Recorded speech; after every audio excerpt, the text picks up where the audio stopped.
Hey everybody, it's Mike. Welcome back to the stream. We had to cut it a little short last night, but we're back today to dive back into Disco Elysium. We're going to keep chipping away at it. I feel like we're making some really good progress. We had a couple of bigger revelations yesterday, and we ended on this big note of finding out exactly why the mercenary was killed. He sexually assaulted the woman that we met right at the beginning of the game.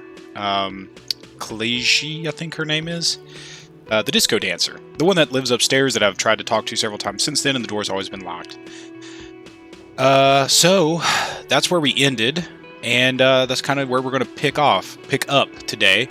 The other things that we're going to try to do is go investigate the church, as well as I guess we'll need to check the traps again.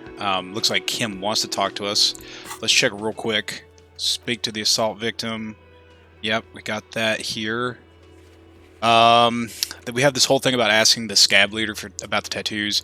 I picked that up because I wasn't sure if this would be completed by talking to Joyce about the tattoos. So I'm going to try to avoid doing that and instead find someone else other than the scab leader. We'll see what happens with that. You restock the traps now. Report to Lena in the whirling. So I guess that's why we came back here, actually. So we need to find her again. Didn't see her, so I'm not sure where she's at. So yeah, a lot of these are, I'm guessing, are going to be all involved with the church. Still have not found a working firearm. Send the victim's body to processing. We're going to try to do that this evening so that Kim is not gone all day. Still looking for armor pieces, tattoos. This we're going to do the same time we call about the dead body on the boardwalk. So we'll knock those out at the same time. But overall, yeah, we've really moved along here. Anything else? We've got a couple thought cabinets going. Kingdom of Conscience and apricot chewing gum. This is about our ex-wife.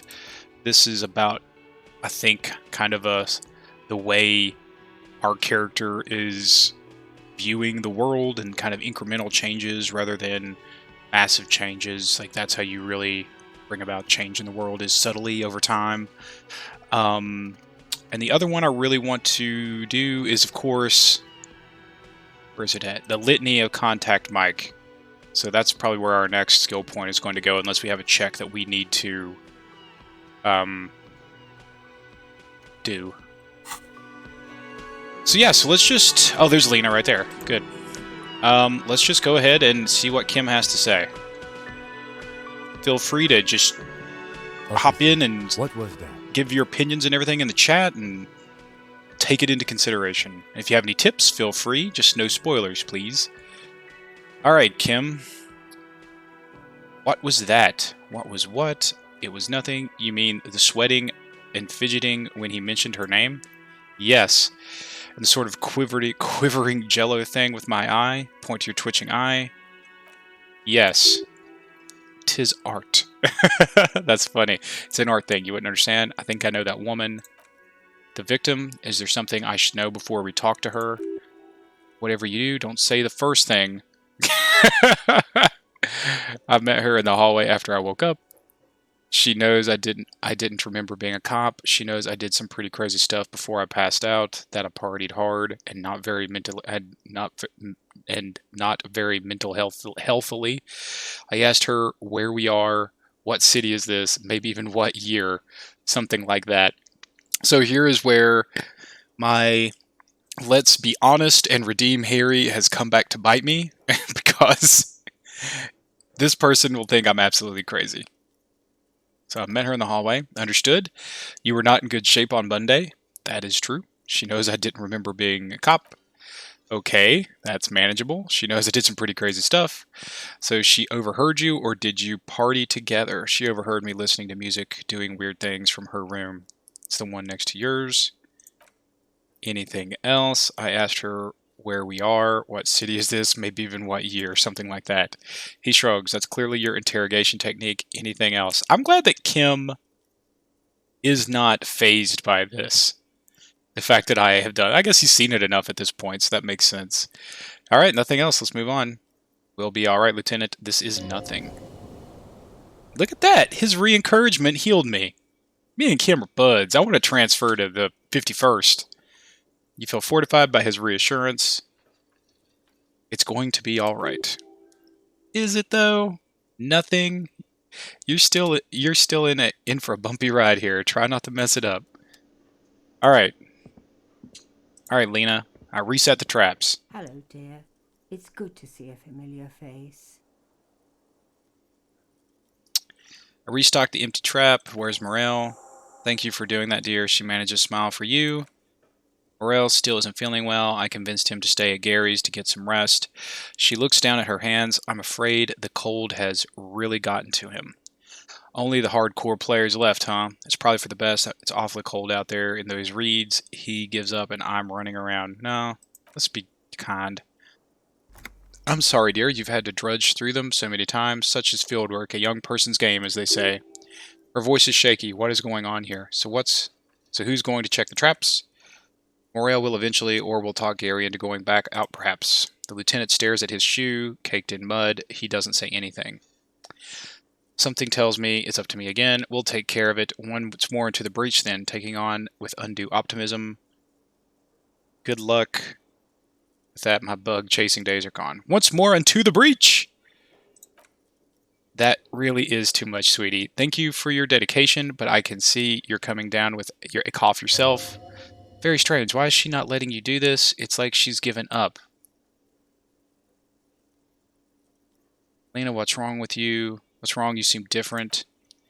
Different how? The half moons on her glasses reflect you. The half moons of her glasses reflect you as she looks up at you.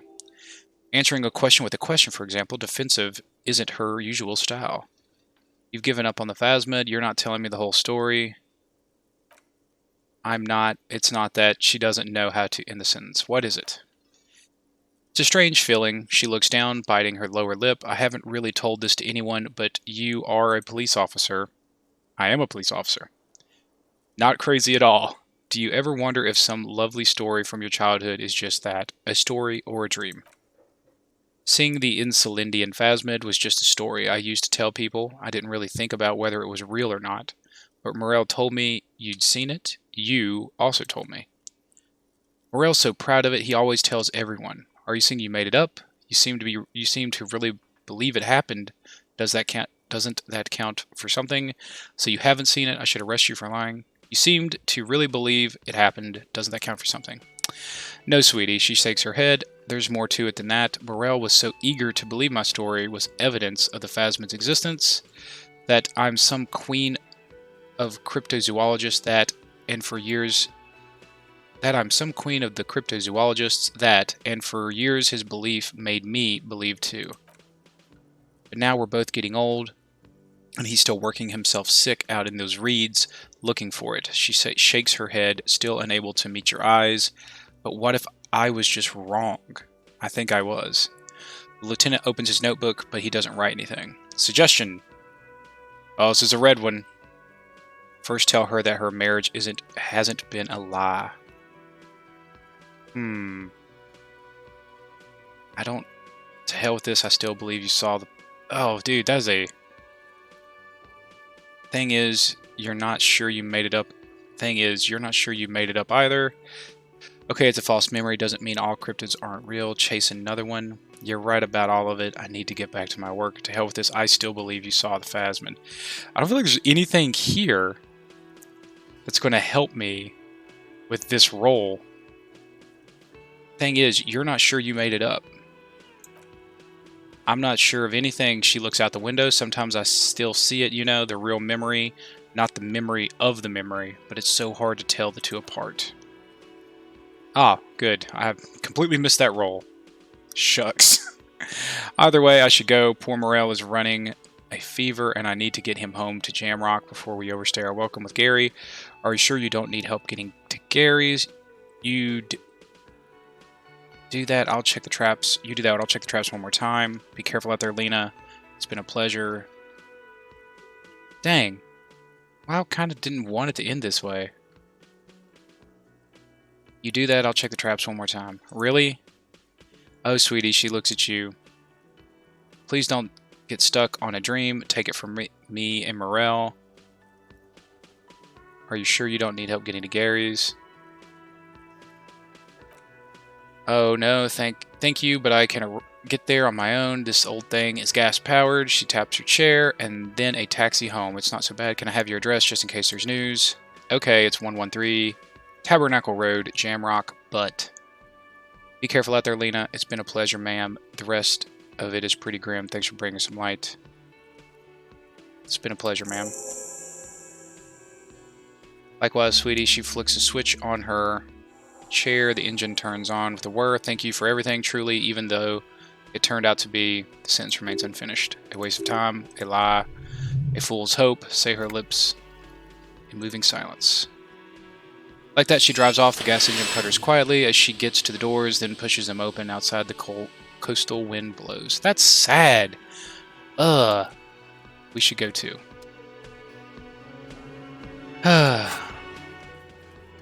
That is so sad.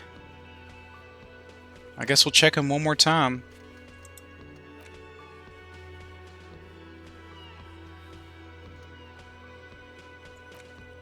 Alright. I hope their marriage, doesn't fall apart now. Do I need to... Wait, how many skills? I've got 1 skill point. Let's go ahead and just commit to contact Mike while I've got the opportunity. Contact Mike! Okay.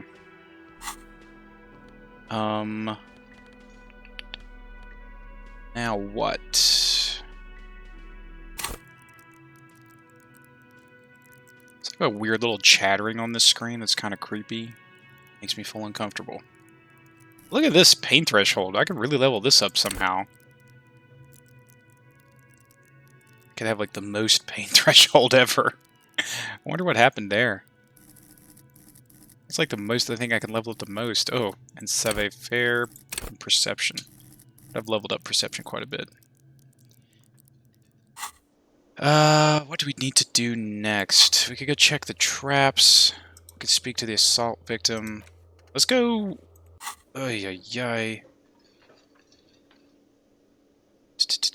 What to do. We're here. Let's just... I wonder what happens if we talk to Gart. Hey, was there something you needed? Nope. Nothing, dude. I'm not staying here anymore. I have my own house. Alright, let's go talk to, Khalij, and then we will... head back down to the church. You can actually see, it's kind of, oh, there's an area in there now. At least I've got my face to, not do the expression anymore. Knock. Who is it? A woman's voice answered, muffled by the door. Tired, controlled. This is the police. Can we come in? Come on up. The door is open, she shouts. I'm drying my hair. Sounds like it's coming from upstairs somewhere. You could snoop around before going up. That seems like... something we shouldn't do. Hotel bill calculations. Looks like she's had an extended stay. She's made around 4 months of payments for this room. Wow, that's impressive. Piles of dirty clothes. A woman's. Should I go in here? Oh no, it feels wrong. Let's just go talk to her, and then we'll see what happens. Oh no, probably shouldn't. I feel like that's probably bad.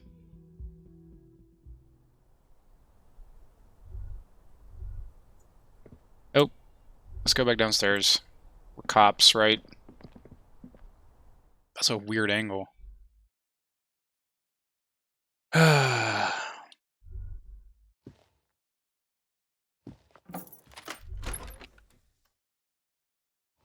Come on, Kim, get out of the way. See the yard below. The corpse is no longer there. Medicine cabinets, meta cabinets full of wares, sheets of pills haphazardly stacked one on top of the other. There's also a toothbrush somewhere. The Look at the toothbrush. It's been used quite a lot, but not for scrubbing blood off tiles or anything. Look at the medications. Pharmaceuticals line the shelves, sheet upon sheet and pill bottle next to pill bottle. Acetylic acid, APAP, eye drops, blood thinners. There's quite a collection in here. Anything of note? He asks again in a lowered voice. Search the bottles. Pill bottles rattle like bones as you search the cabinets. Pharmaceutical, something blah. Labeled NACRA. NACRA. This is used to treat opioid overdoses. Always handy to have around. NACRA opioid antagonist. Interesting. That's used for diamorphine overdoses. The lieutenant nods, then looks at the door. You'd say he's on the lookout. Search past the pill sheets. Among some of the foreign, probably Messian or Gottwaldian marked red blister packets you find, what do you find? It's going to take a little know-how. Close the cabinet. Alright, I do have some electrochemistry clothes. I think is that the only one? I thought there was another one. Pants. Yeah, I remember those. Yeah, I think those are the only two. Because those are also pants. Should just put on all the clothes to make sure that nothing pops up like the, yeah, nothing pops up like the chewing gum again. Much better! Success!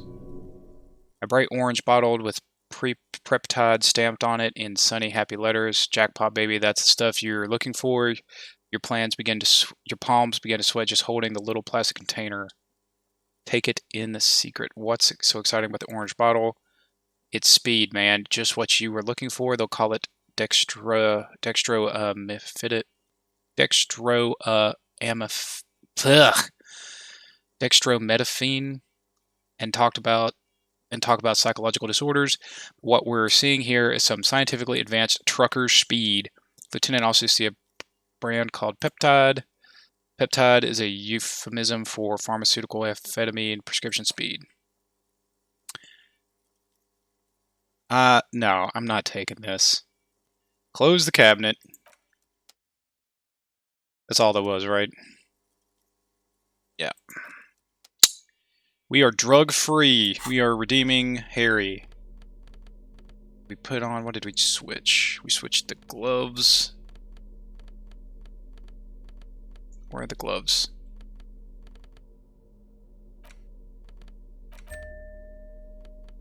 Interfacing. I feel like I'm probably not going to have an interfacing check with this lady. Pants. See what happens. Alright. I'm going to go ahead and just close the door. Nothing to see here. We were never there. Definitely did not run through your pill cabinet.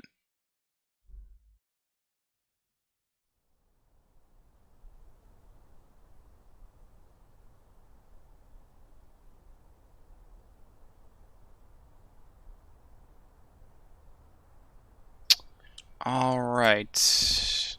The window. The bed has been hastily made. Clear window. The window is pristine on the inside, unlike the one next to it. Light from dark lamp reflects off the glass in an untarnished golden halo. Run your finger across the surface of the glass. Smooth as ice. There's no spots of mud and rain on the outside. Even smudges, but the surface of the window is clear. There are spots of mud, sorry. But the surface of the window is clear from the inside. No chips, no hairline fractures. Following your lead, the lieutenant leans in closer to inspect the surface. This window was recently replaced. Looks like it, yes, he adjusts the glass. His glasses, probably. Oh, was that what I was supposed to do?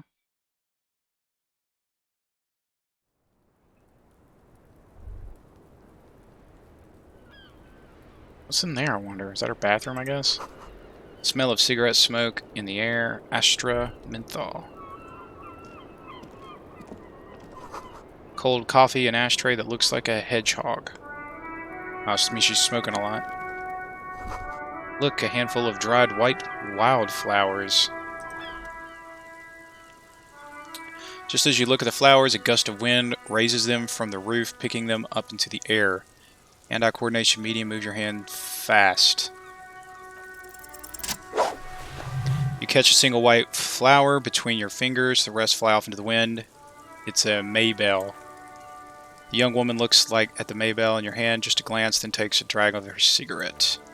Lieutenant gives you an acknowledgement, a little nod, snap your snap your finger pistols at him. Snap your finger pistols at the woman. Don't snap your finger pistols. Let's not snap our finger pistols. Probably for the best, your 9mm semi-automatic finger pistols are not a toy to be waved around. So did I get an item?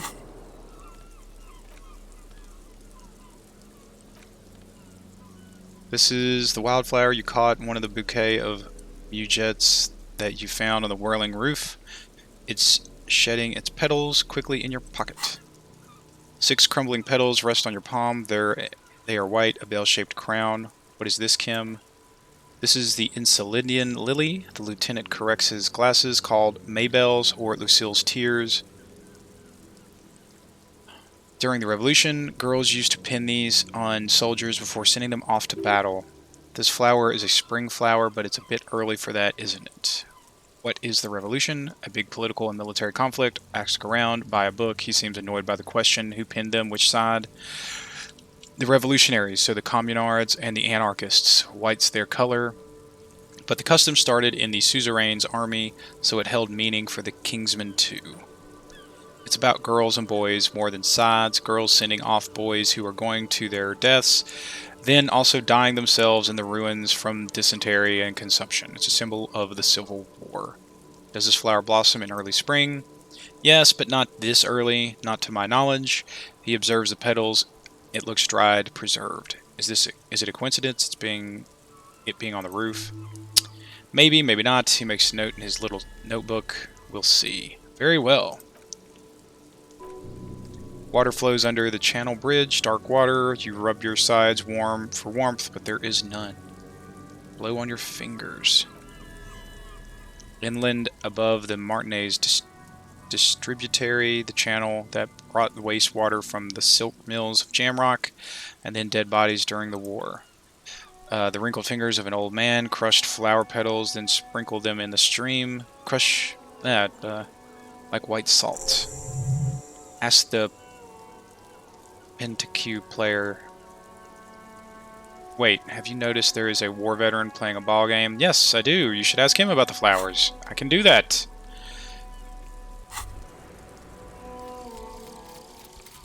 Kingdom of Conscience. Cool.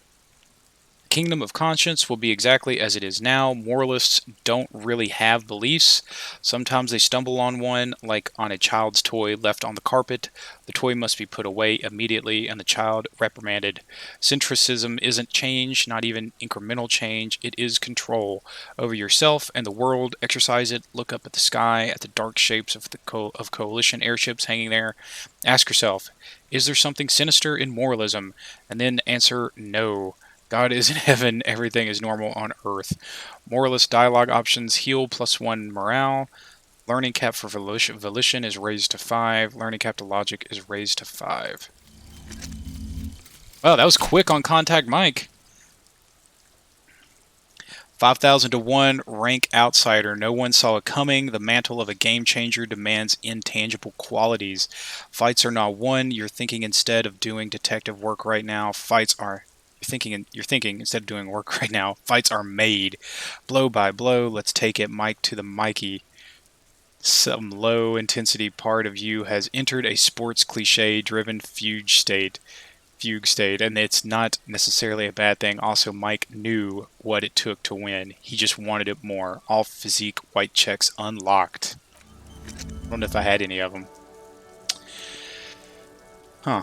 Why does that got a little... Oh, because it just unlocked, I guess. Interesting. That really was useless. Probably a waste of a skill point. But hey, it is part of me. So if I have one, I guess I'll just forget it if I need to. I can logic the fire out of this now. So wait, now what did my pants do? Because they had something to do with +1 to Kingdom of Conscience. What does that mean? Moralist pants. So does that just mean any kind of Kingdom of... Does that mean any moralist checks? I don't even know what that means. Definitely have the... I'm definitely got a lot of moralist stuff. I don't know what that means. I feel like this is weird to just walk in here with her standing there, but... This is a small, heavy door. There's no lock in sight. Ooh. Alright, let's talk to her first.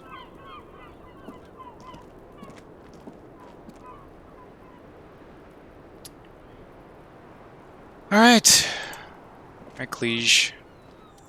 Welcome to the roof. The young woman has a cigarette in one hand and a cup of coffee in the other. Her hair is still slick from the shower. Below her silvery jumpsuit, an athletic young body built long and lean. I'm sorry for the mess down there. The cleaning lady hasn't come by in days. I'm beginning to wonder if she ever will. Nice view you got here. Is there a cleaning lady? I think I need one too. No time for pleasantries. It's nice. It is a nice view. Much nicer now. Her eyes wander north toward the yard. That's true. Where the dead body used to hang. Clearly visible from the roof, but no longer. Thank you for that, officers. Truly. You're welcome. Yes, you mentioned a cleaning lady. I think I need one too. Oh, yes. Legends of room number 1 have made their way around the building. They say a portal to hell is opened in there. A disco infernum. Hell, you know not of which you speak. There are vortices of dark energy present, but not to hell, to another place, a third place, much different from our world. No, just trash the disco infernum. I think it's funny. They also say that's why the cleaning lady quit. Because of the infernum. Oh no! I'm Kim Kitsuragi. I'm a detective from Precinct 57. I believe you have already met my colleague from Precinct 41. Have I ever? This is the biggest fan of ostentatious orchestrations I have ever seen in my life, and I have seen a few. Oh yeah, life gets hard, but we go on. The chorus of the 35 single megaphoning the entire human race instills you with the Evidal swagger that prompts one to plow into grannies on your morning stroll. It's gone pretty hard in the meantime, but I go on. How long do you think until the hard wears us down? Things are only getting easier for me. I'm a policeman. To-do, roo-do. To-do, roo-do. Oh, I get it. Life gets hard, but we go on. It's gotten pretty hard in the meantime, but I go on. I can see that. I'm glad all this onward going has brought you to me. Miss, we are investigating the murder of the man down there. The people who put him there have asked us to talk to you.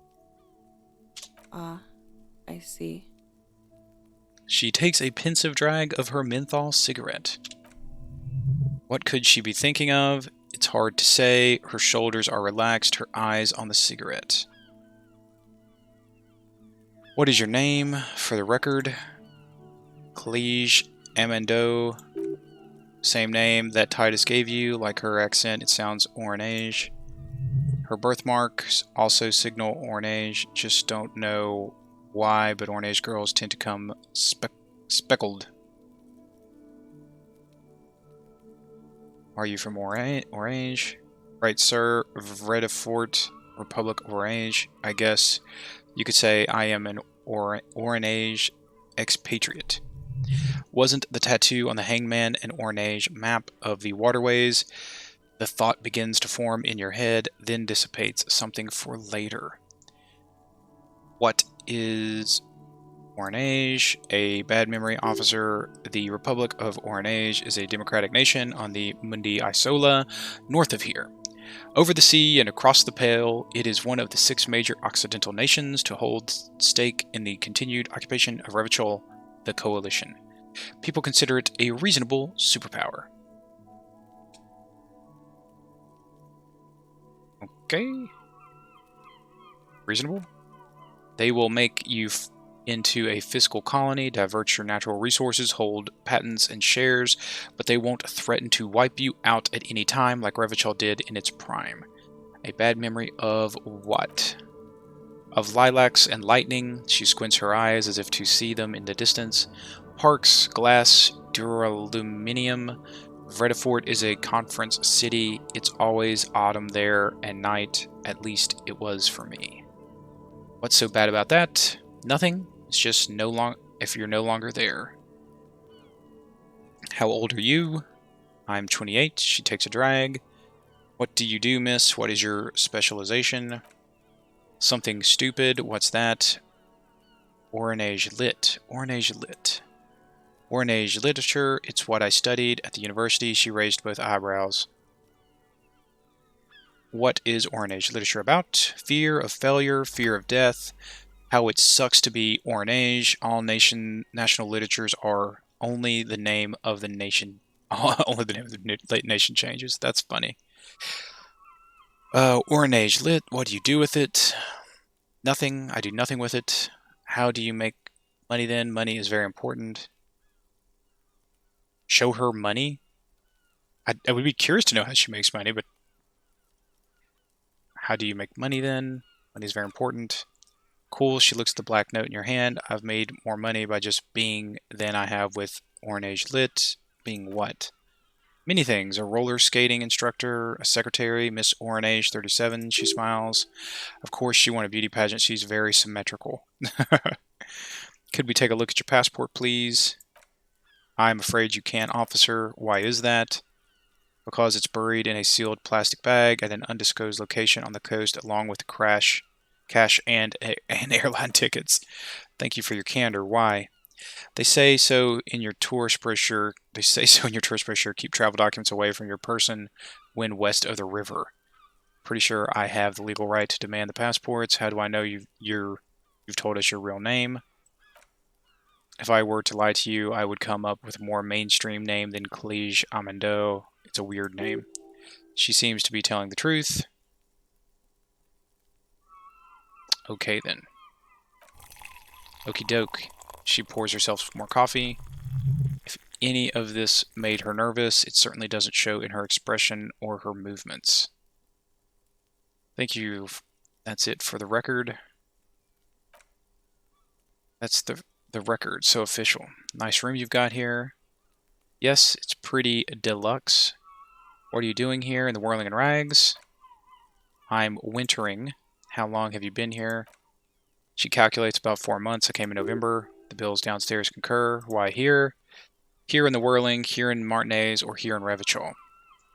Here in the Whirling, because it's the funkiest building in Martinez, and because all the other buildings are bombed to hell. You have quite the collection of prescription drugs down there. What does that door lead to?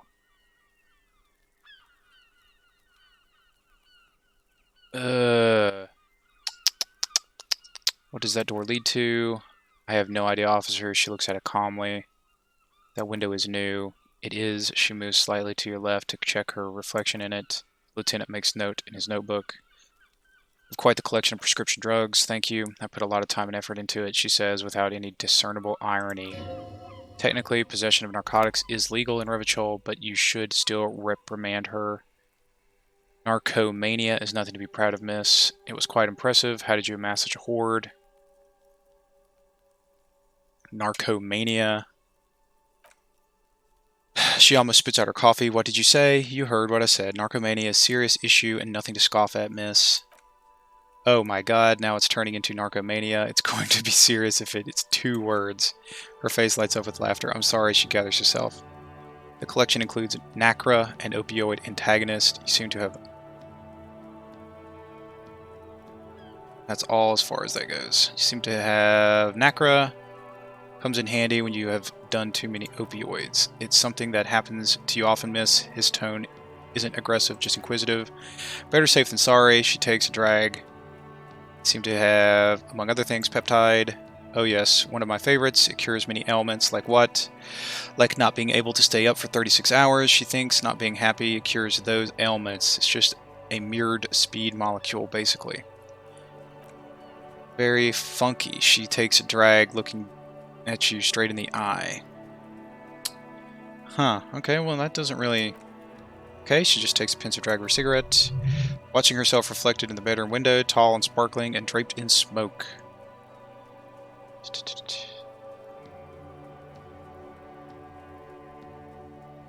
To talk to you about your room again. We already...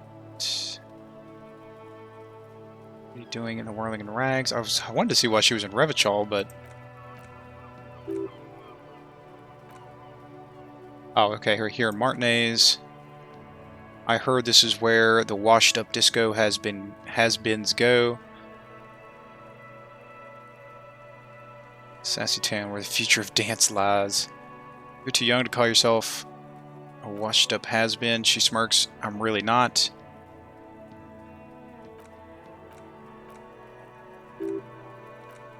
In Revachol, I always wanted to see the only city in the world in the new worst time of the year. It's a tourist thing.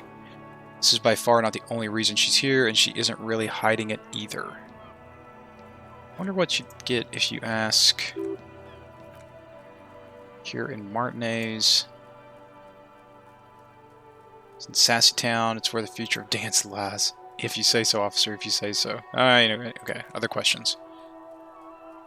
They tell us you were raped. It's a bit early in the morning for raped, isn't it? It's not that early. It's almost noon. It's not that early. And what does that mean? What does that mean? Yeah, she draws out the word. I'm going to go with not raped. I can't say that stuff about him.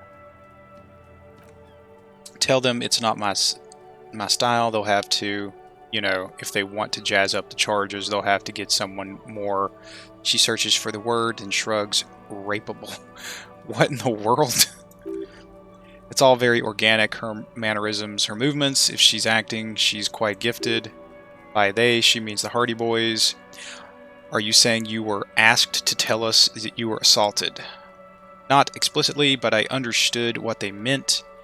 It wouldn't hurt to spice things up a bit. Some assault and battery, sexual assault maybe. It was clear the latter would be spicier. Titus asked you to spice things up for us. Are you sure you weren't? What did happen between you and the victim? Titus asked you to spice things up for us. Pretty much, she cradles her coffee cup in both hands, warming them. Are you sure you weren't? I'm 89% sure. Does that mean you're 11% not sure? So you're not entirely sure? Does that mean you're 11% not sure? You know how it is. Do you? Do I? Actually, I don't. How is it then? She flicks a bit of ash away. Maybe you don't know. The ash lands on her jumpsuit. She brushes it off. There are numerous cigarette burns on those silvery scales. Easy to see now that you're closer. In conclusion, officer, I'm not going to go with a mild to medium. I'm going to go with a mild to medium, not raped. Sexual assault is a serious matter. I need a serious statement from you.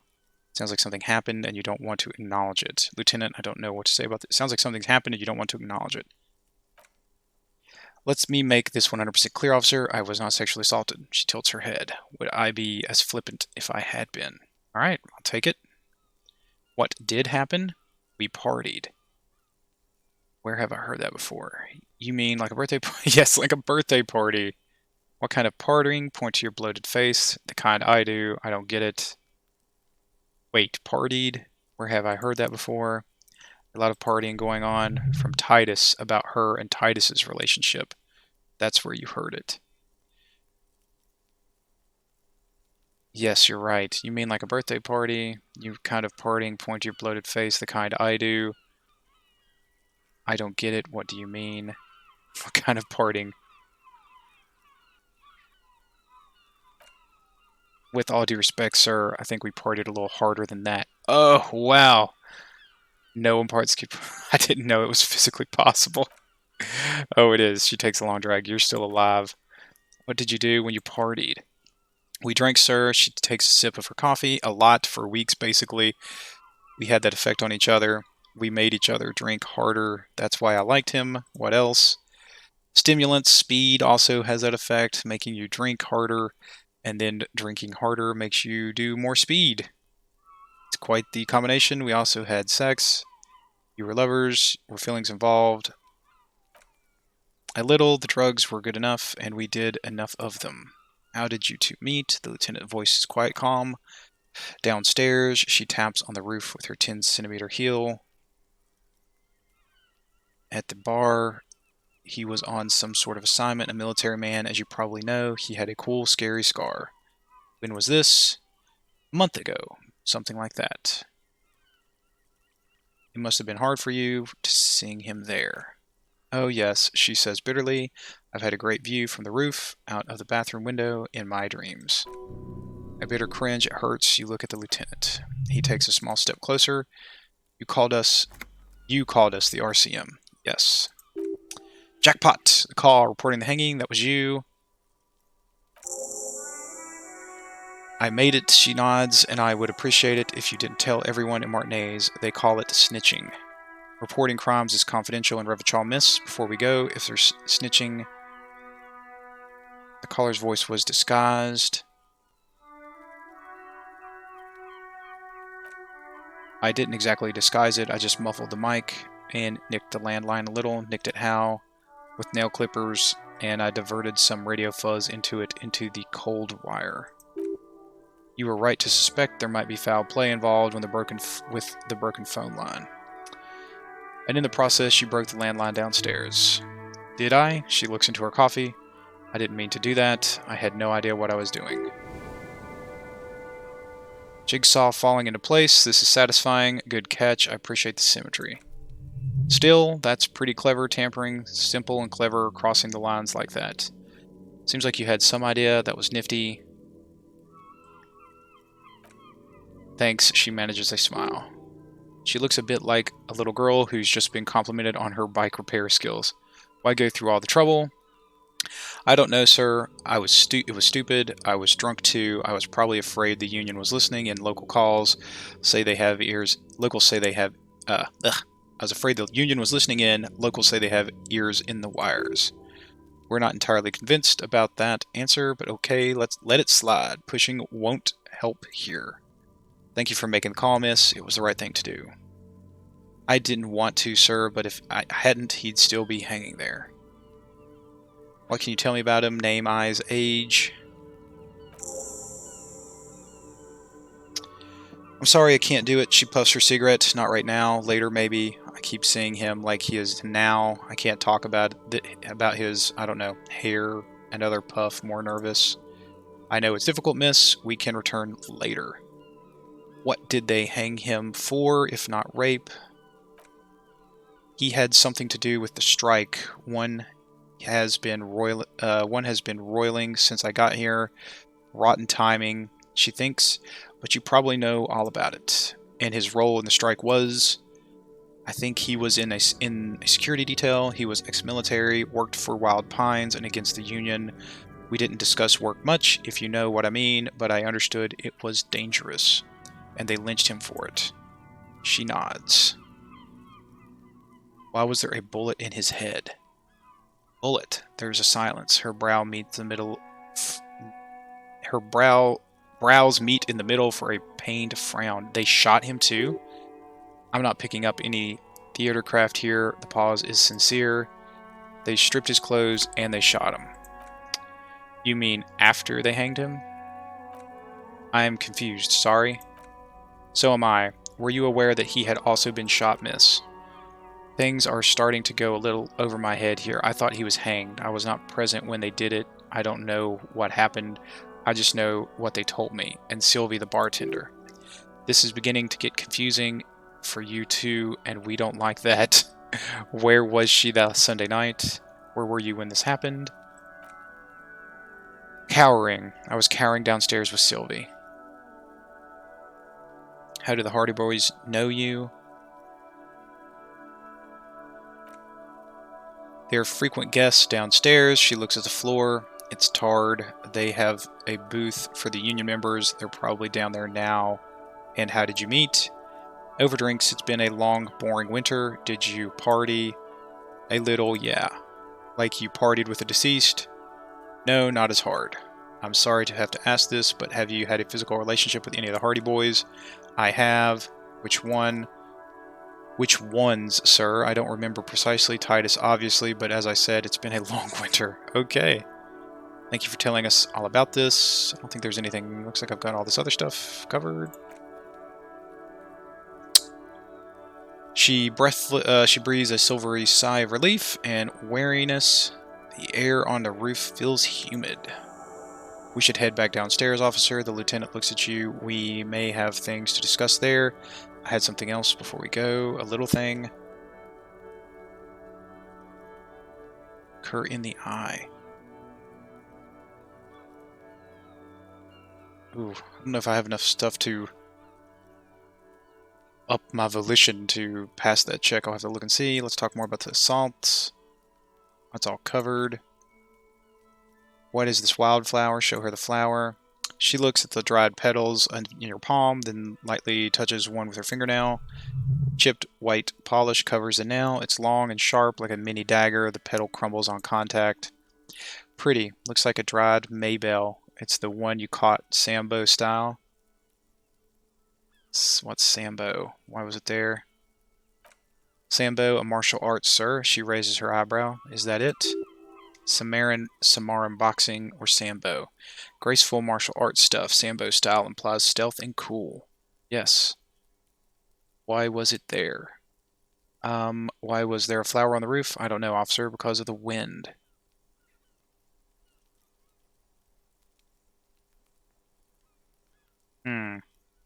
Okay, let's return to this later.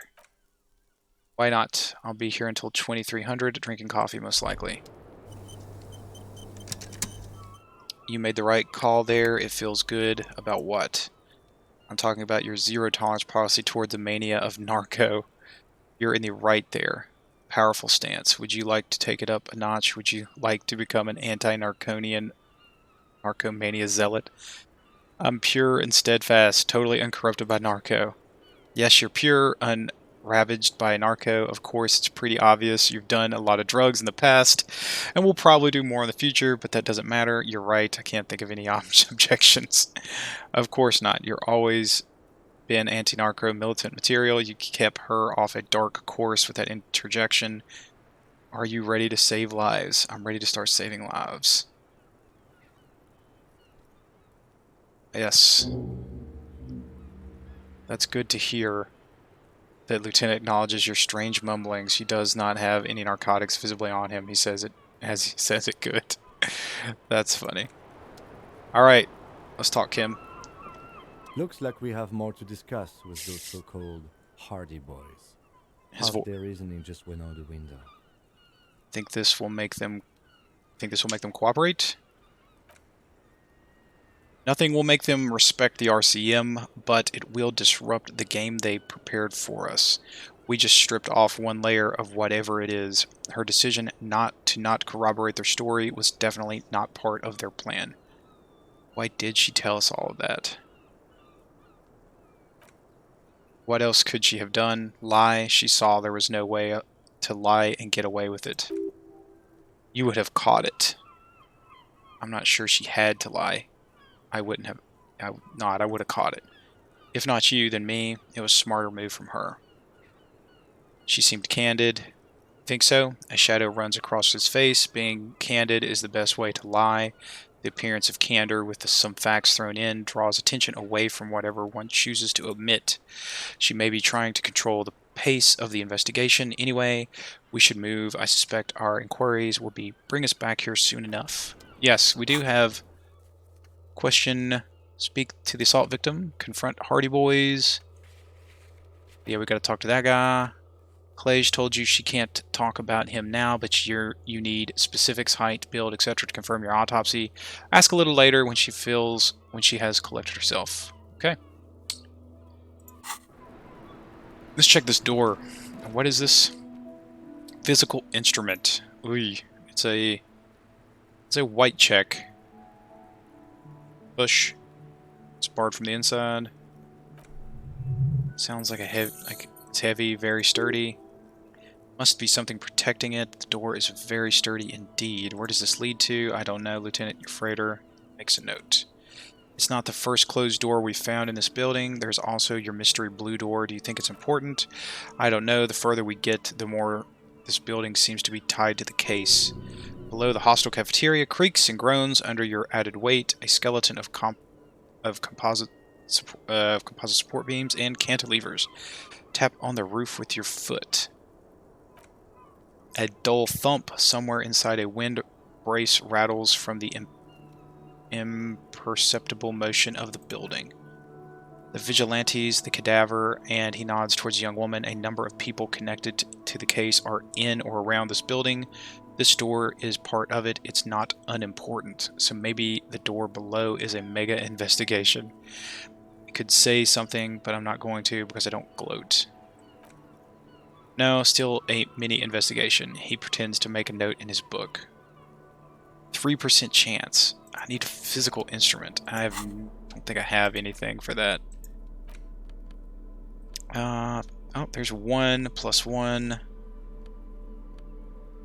That might be the only thing I have.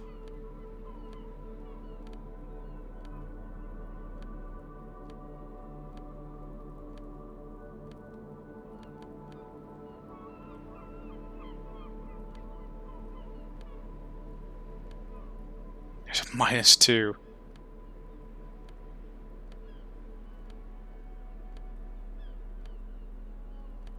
Yeah, I've got a +1. That's it. I don't think it's going to be enough to really move the needle here. Yeah.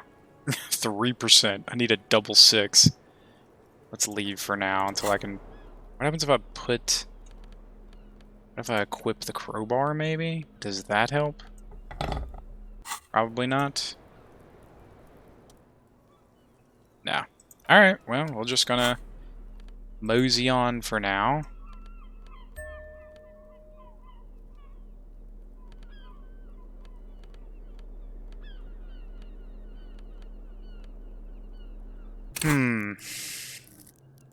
There's physical instrument. Dang. Okay.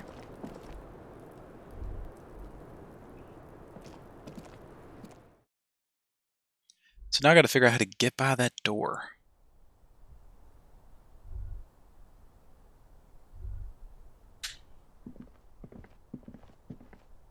It's a cool little apartment.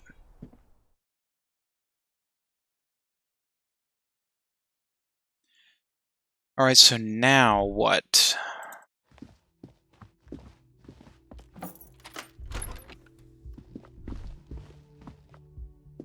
Do I really want to go opioid?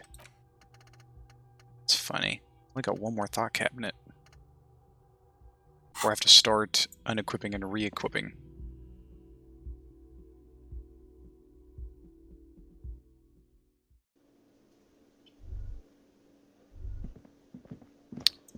What if I check this door? Anything new over here?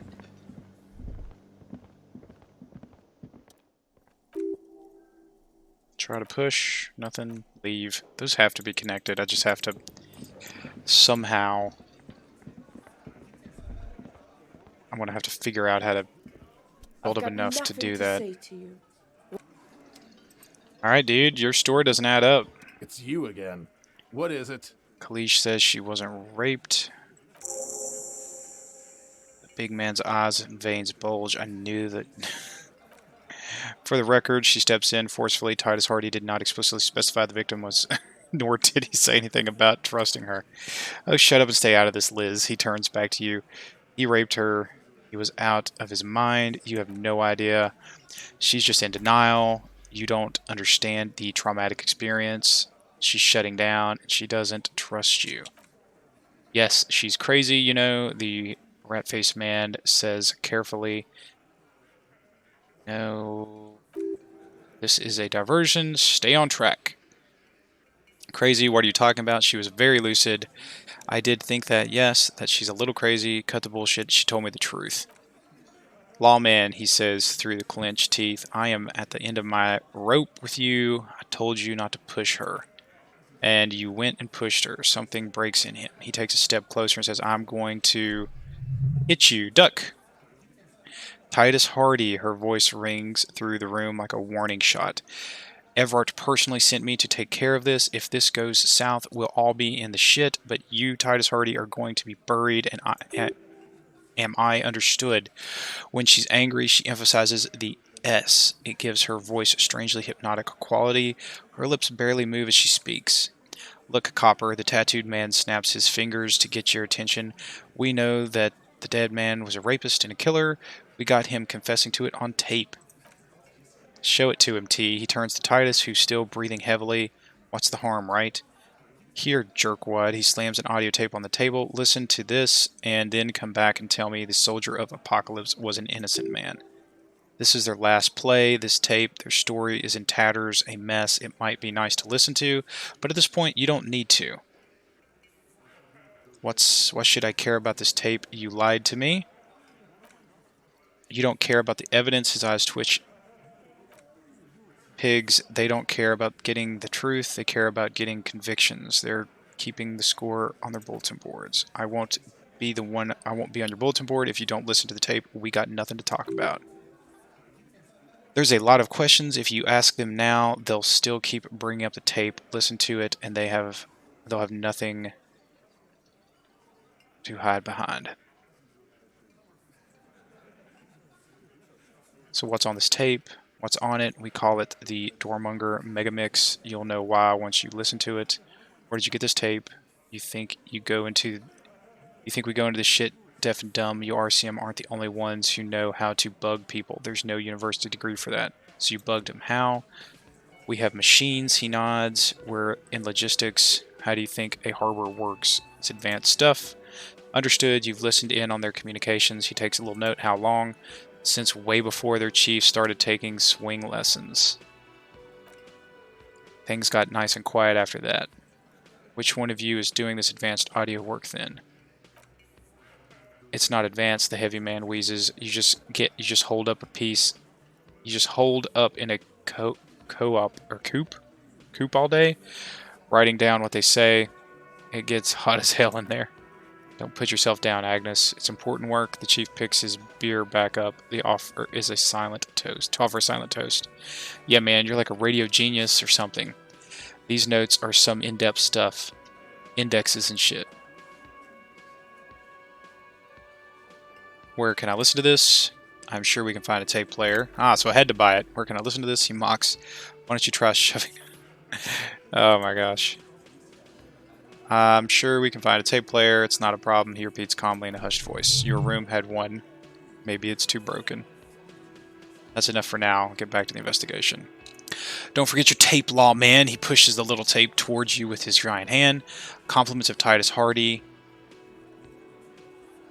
Fine, I'll listen to it.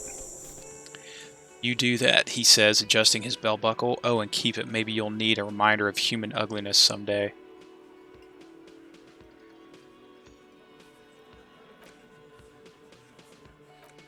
Okay. Let's go listen to the tape. Things are really, kind of heating up here. I don't want to do it in here.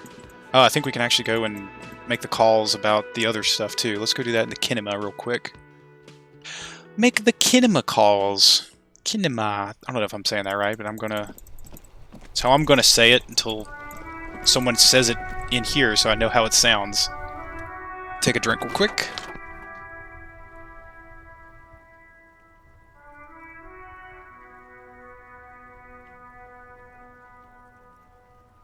Alright. Pick up the radio. Let's talk to Sylvie. Hey Sylvie, it's the police again. Oh great, she doesn't sound thrilled. What else do you need? Tess Collegia's story. Was it you who called the police?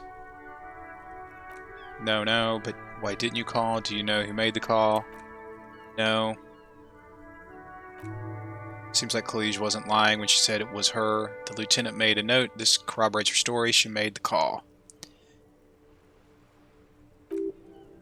She iseth the fairest of them all, the ugliest of lies would never escape her lips.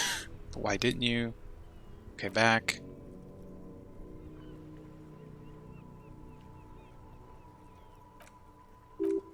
Wait, why aren't you discussing? Okay, did you?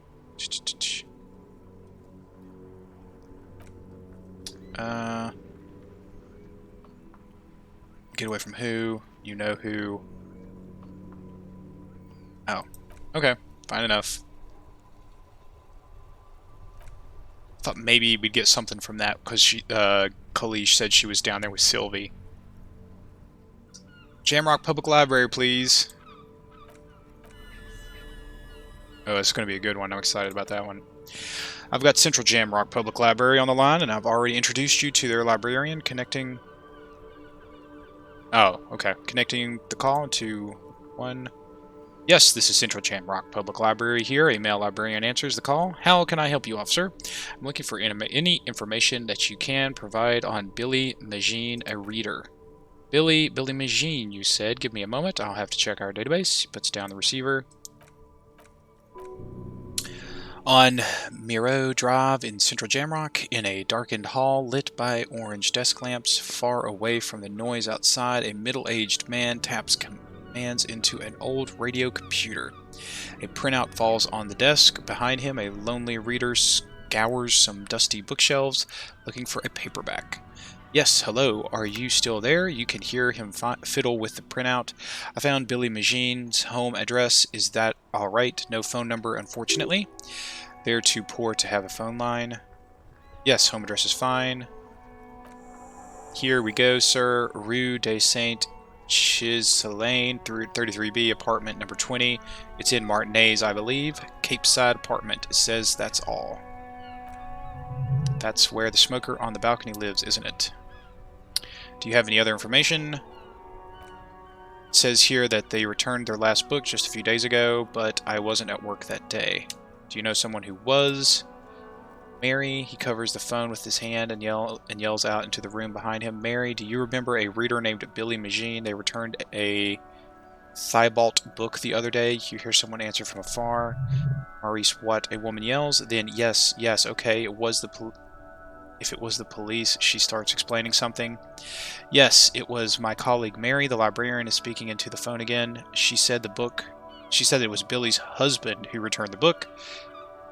He also asked for this new sci-fi release, Lose Radio City 87, but we don't have it yet. Good, you have a name now. Wait, we do? She said it was Billy's husband who returned. Huh. So Billy Magine is a woman, not a man. Oh, this guy could be a gay relationship.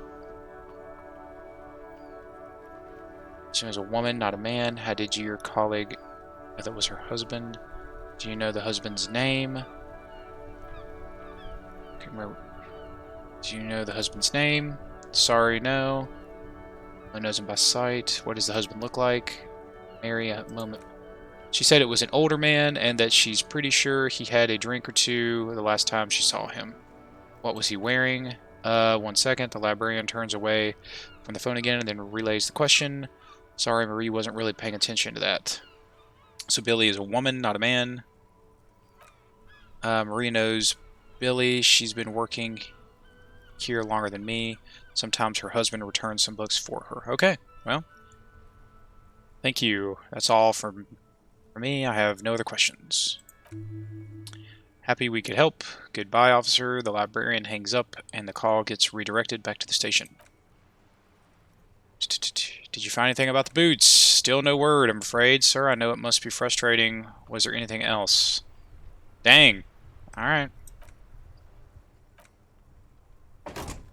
Well, that stinks. Still nothing about the boots, huh? Okay, here we go. Apricot chewing gum. August 2nd, early late summer. You're getting off the streetcar in Les Jardins, east of the river. Her father and mother are middle class. The nylon of her little jacket rustles next to you in the dark, the little like autumn leaves. Her heels click on the pavement. You're walking up to the gate in front of her parents' house. She takes out her chewing gum, and you kiss her. A feeling like electricity flows through your whole body. Immediately, you know that you've entered a completely different world. Ah, +2 to perception. It's good. I am perceptive.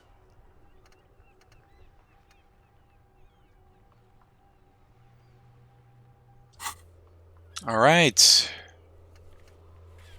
Let's go to the apartment complex first and just knock that out, and then we will go listen to the tape. Oh, actually, we can talk to Renee here. Vigilance, officer! Do Maybells What can mean this anything old to you? carabinier do for you? He glances at it and frowns. I prefer the old name Insulindian Lily. Girls brought them to young cadets when they entered service. Wearing them on your cap was supposed to bring good luck. Hold on, this is a royalist military tradition. It used to be, he says with a sigh, but the communards were fond of them too, called them revolutionary flowers. Bells of the revolution, did they bring you good luck? You know what? He falls silent, and an emerging smile withdraws. No, they brought me misery. False hope and disappointment, the revolutionaries sullied them. But it wasn't the revolutionaries that sullied the idea for you, was it? He looks at the old soldier almost gently. She gave them to me too, and your jealous little heart just couldn't accept it. She must be the woman from the picture, Jean-Marie again. Enough, he cuts in sharply. I can go over these matters in detail with you, Gaston, but not while we have company. So, officers, Maybells don't blossom yet, do they? The lieutenant quickly asks. Maybe on some remote parts of the city they do. The old carabiner shrugs, but I think you have to wait for at least a month. Thank you for your time. Anything else? Or are we done with that?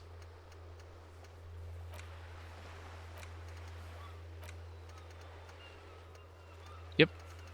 Done. Wait, what does it say, though? Anything? The old guy in uniform playing. He looks like a war veteran. Maybe he can tell you. Okay. Done.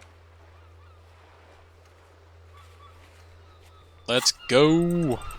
Oh, there was a lady that was in that apartment complex. And there's also that locked door as well. Oh, I'm going. Sea breeze carries more than salt, meat, not rotten, fresh, grilled. What? Grilled meat? Wonder where there's grilling meat coming from. Wonder what Joyce is doing. You doing anything, Joyce? Anything new over here? Doesn't really look like it. Okay. Onward. Let's run in here. Wonder if I can, yeah, go in now that I've been in there. Usually go in the other way. I think maybe it's this door. You hear someone walking around inside, rearrange the furniture. The number on the panel says 10. Is that the right door? Go to Billy's apartment. It's the apartment building in the north. Apartment number 20.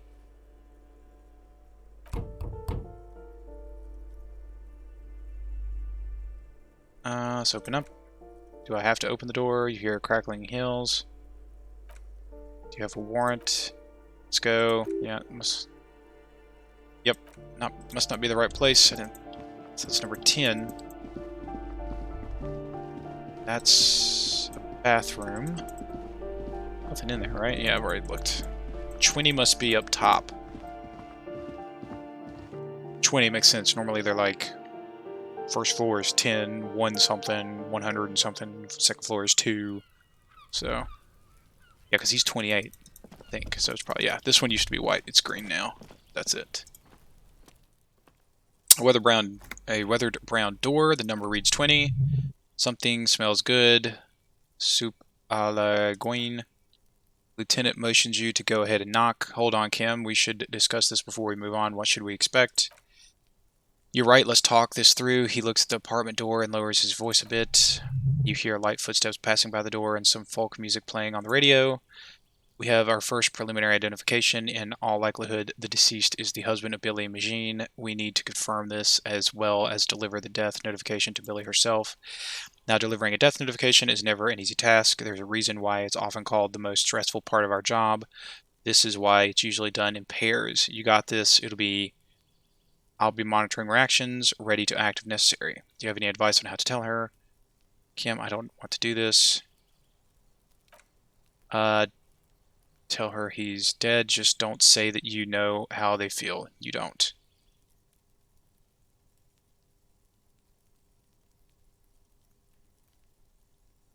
Alright, I think I'm ready. Knock. Hello? Who is it? A voice calls out from the other side of the door. Someone turns down the radio. Is this Billy Magine's home? This is the police. Look at the lieutenant first. He gives you a short, encouraging nod. The police? A moment, please. Give us a moment. You're shuffling inside, tidying up nervously. Come in. The door is open. Alright.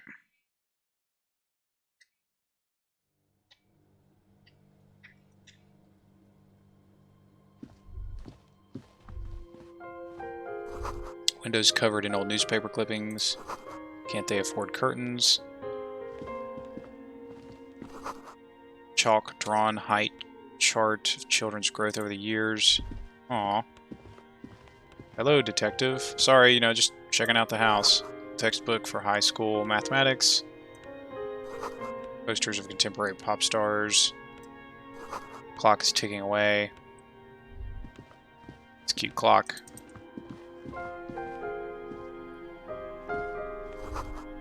Empty pack of red Astra cigarettes hidden under the bed. The same brand of cigarettes you found in the trash by the deceased. Some leftovers kept warm on a stovetop. Smells like buckwheat and onions. Packages of humanitarian aid. Macaronis. Alright, that's it. It's a nice little apartment. It's you, from the bookstand. Ah, she just looks at you for a moment. Oh yeah, I do remember her. Without knowing what to I do. don't think I introduced myself properly. I'm Billy. Would you like something to drink? Or tea, lemonade? We're out of coffee. The lieutenant has taken off his foggy glasses and is busy cleaning them in his handkerchief for now. You're on your own here. Condensation from stepping inside. Thank you, but I'm alright. Is it about Victor, my husband? Is he in some kind of trouble again? I can come pick him up in the station if that's what. She stops her eyes, trying to read answers from your face. Something changes in her expression. No, this is something much worse. Is he in a hospital? How bad is it? How about some small talk before you break the news? Tell her about the dead body. Kim is here. Discuss things. Through with Kim. Lieutenant's handkerchief. I noticed you were cooking something. Live here with Victor. I have like a +6 to this. How bad is my empathy?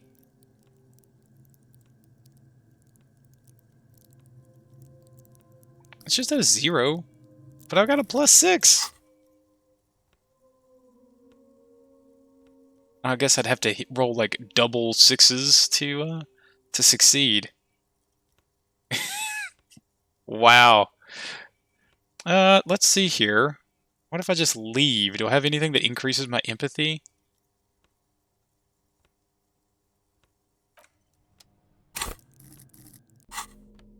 Clothes for all of the occasions.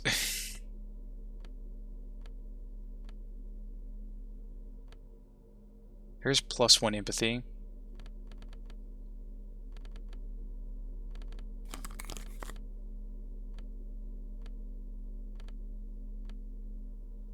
I don't know that it's going to matter. I mean, that's an insane roll.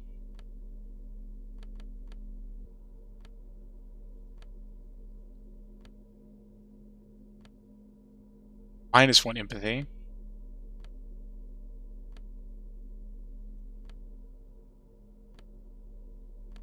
No. Nothing, huh? 2 authority. don't really need authority, I don't think. Let's put some boots on. Do we have anything here that's reducing my empathy? Yeah, the armor is. Let's take that out.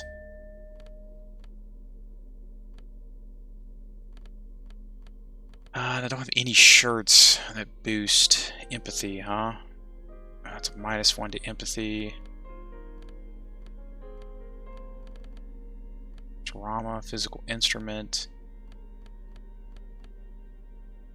Rhetoric, conceptualization, suggestion.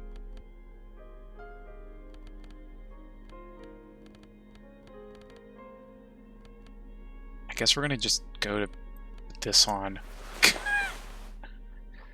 Weird. Anything else that's reducing empathy? What about this is my oh yeah, look at that. +1 to empathy. Boom. Take that. Let's unequip this. +1 empathy. It's like a swing of 3. Alright, let's see what it is now. Probably not going to be much better, but... we got it up to even! She looks up to you, anxious. I noticed you were cooking something. People gotta eat. What's this about? Why are you suddenly asking me about my cooking? You live here with Victor, your husband? It's me, Victor, and the kids here. She nods. We have 2 daughters, Jeannie and Jolie. How old are your daughters? Jolie is 16. Jeannie is getting 18 next month. The girls are staying at their friend's place tonight, and Victor is out. She swallows visible. Out where? He has a problem with drinking, and so he disappears every now and then. He's probably in the pox, drinking with his friends. I sent him to the library a few days ago, but I guess something came up. She smiles sourly. To your knowledge, did he make it to the library? What is supposed to do in the library? Do you remember what he was wearing when you last saw him? Do you know if he made it to the library? No, I guess I'll find out when he decides to come back home. What was the name of the library? Oh, it's Jamrock, the one at Marrow Street. I don't know the official name. Central Jamrock Library. I think yes, if that's the one on Marrow. It is! What's he supposed to do in the library? Just to return a book of mine. Why did all these questions, detective? Was it Glinting Curve? What was the name of the book? I think it was Thalbot's The Glinting Curve. She tucks a strand of hair behind her ear. It was pretty good. Do you remember what he was wearing when you last saw him? His old leather jacket. Can you describe it? It's just your average brown leather jacket, but he bought it as a teenager, so... Ooh, no distinctive features. No, well, she stops. The lining is hand sewn. It's blue. I tried to make the thing more weatherproof since he's running around with it in the middle of the winter. Is there something else I have to tell you?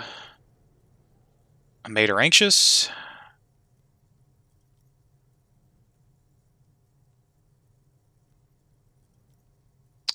Well, that still gave me more than I had.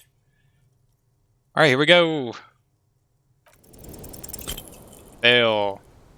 Dang, I couldn't have done it any better than I want to. Wait, what? But we have to. I don't want to do this. Stupid, just say it.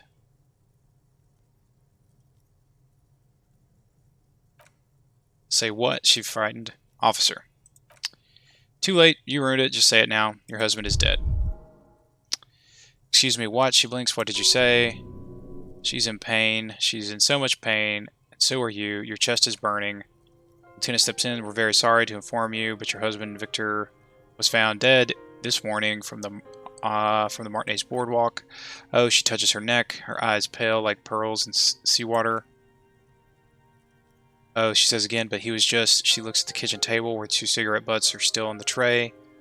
I understand that this comes as a huge shock. I want you to know that me and my partner, he points at you, are here for you if you have any questions. We're very sorry for your loss. What happened to him? Tell me. Her neck and cheek are covered with red blotches. Her double chin is shaking. He fell and smashed his head against the bench. And you just found him there lying in the cold. How long has he been there? For a few days. I can't remember. It's hard to say. She doesn't reply, her eyes well up with tears as she struggles to keep it together. You hear the clock ticking in the children's room. Is there anyone we could call for you? A friend, a family member, someone who could be here for you? No. She breathes in. I just need to tell my girls. The air gets sucked out of her lungs suddenly. God, should I call them? Should I tell them to come home? Yes. Alright, I'll call them. She breathes again, trying to steady herself. Just tell me, what do I need to do next? Where is he? Can I see him? For God's sake, a lie. He's in the morgue. And who should I contact? He was taken by the city to the city morgue. The local coroner will be contacting you shortly to arrange the funeral. Here's his number in case you want to contact him earlier. He hands her a leaflet with the morgue's contact information. Is there anything else that RCM could do for you? No, I'll call you if anything comes up. I'm still a bit... She rubs her face, blotchy and numb. Sorry, I couldn't do this. Alright. Sorry, I couldn't do it. Man, I really, felt bad. Maybe I should have, turned to Kim and have him do it, but I didn't want to put him on the spot. This was, I was doing it. Maybe I shouldn't have chose the smack yourself option. Alright then. Alright, that's it then. Sorry I couldn't do this. I have a brain condition. It's not about me. Again, if there's anything I could do for you, then don't hesitate to call the RCM. She just nods, distant, inconsolable. The bed springs rattle beneath her and she begins to shake. I'll take it from here. Thank you. She points to the front door, breathing fast now, holding herself back. The lieutenant nods at the woman, then looks back at you, his voice lowered. We should step outside and talk. Set the library card, leave the room. Dang it. Feel bad. Can't win them all, though. This game is definitely that kind of game. Sorry, Kim. So, the death notification. That didn't... I'm sorry, I know I fucked it up. That's alright, don't worry about it. His eyes wander over the streets. I'll call the station when we're finished with the day and then let them know the name of the deceased. What about Billy and her kids? There's not much we can do for them anymore, I'm afraid. That's it. That's it. We should get back to the case. There's nothing more we can do. Right, let's go try to get back to it then. He looks at you, and officer, I've seen worse. This wasn't the worst I've seen, okay? Now let's get to it. I really have, he thinks. She was wrong. She was strong. She made it easy for us. Oh, wow. That's pretty cool, that little spirit decor. I haven't had that trigger very many times. Okay, so the next thing we need to do is really listen to the tape. So I'm going to take a short break. I'll come right back. We'll listen to the tape, and then we'll go from there. Probably do the tape and whatever unfurls from there, as well as investigate the church. That's kind of the last big area that we haven't been through. So hang tight. I'll be right back.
right, back.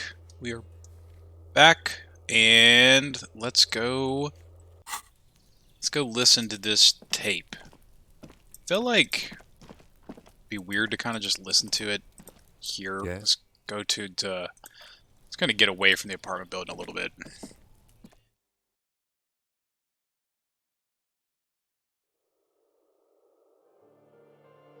Let's just get out of here a little ways. Still gotta figure out how to get in these doors that are really locked up, and that ice chest at the bottom of the building that has the RPG game in it, and the what is the other, and like the dice maker. Oh, still have not leveled up conceptualization yet. Okay. It seems like as good a place as any to listen to the tape. Oh! It's like a weird trash bag looking thing. Okay. Boombox equipped. And tape. The Door Gunner Mega Mix. Magnetic tape acquired from Titus Hardy. It supposedly holds a recording of the Mercenary Task Force radio communications recorded via deep D encryption station. Not a good omen. It requires a boombox to play.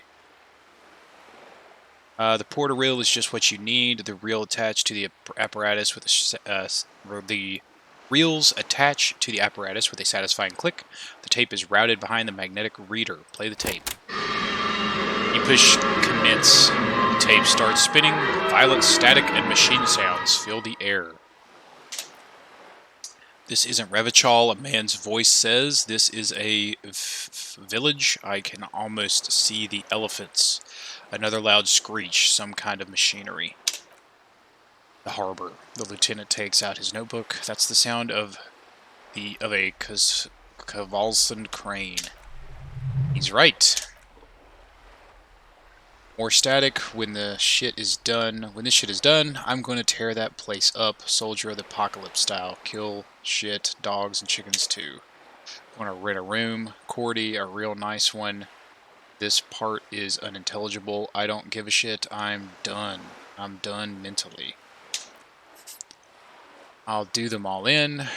Rape that disco bee on the counter. You know, the dancer upstairs. Do it Ko-Foi style. Never did get the taste out of my mouth. A click, then silence. The rest of the tape is empty.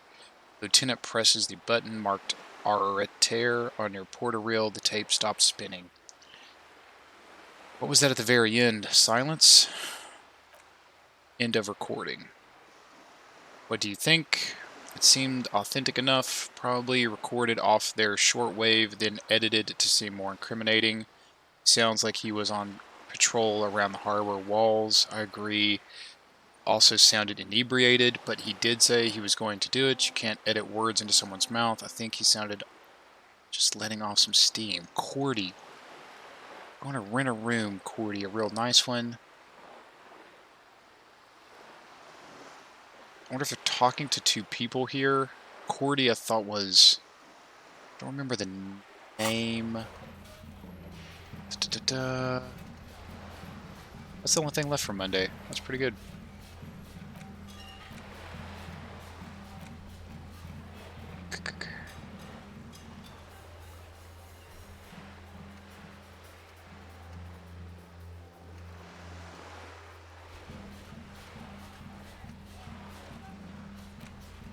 I thought we knew his name. Didn't we figure that out? Was it Cordy? Ba-ba-ba.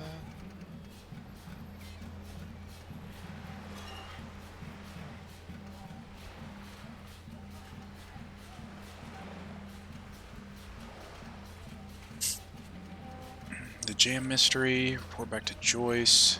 Joyce's info on the lynching. I need like a... I don't remember. I agree. He also sounded inebriated. Still, the lieutenant looks at the tape. You are familiar with this look now. It's his look of suspicion. There's more going on here than we know. Who is this Cordy? That's exactly what I want to know. Cordy could be short for Cortin Air, one of the other mercenaries, the one he was talking to. Probably the mountain at the harbor gates. Mr. Right to Work. What's Kohoi? A village on the Samaran Isola in South Sefre. Grodd committed war crimes there. The kind of thing he talks about. The South Sefre conflict is an ongoing proxy war between Grodd and Safre. It has been hot for 12 years with the atrocities piling on. Mostly committed by the Grodd. You think he was there? Who knows?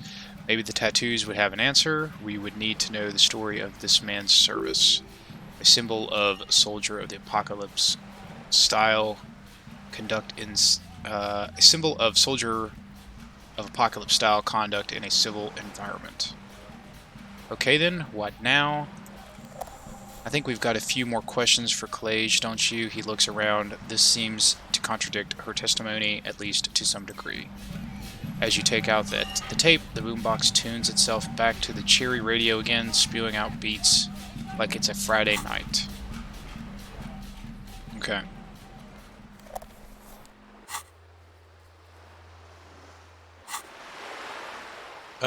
Let's... Gosh, everything's just kind of like spiraling right now. The game has never moved at this pace the entire time I've played it. It's just going. Usually I'm like picking and have all this stuff to kind of, these little things to chase down, and now finally like, the main story is like, everything is connected. Alright, Grumpy Cop, have I talked to you today? I think I have. Got anything else to say? You just gonna be grumpy? Believe. Whatever. Get out of here.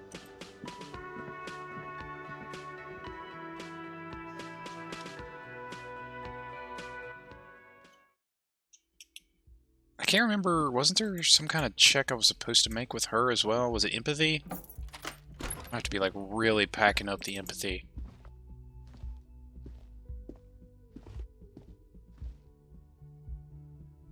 I think Kuno had an empathy check too. I think.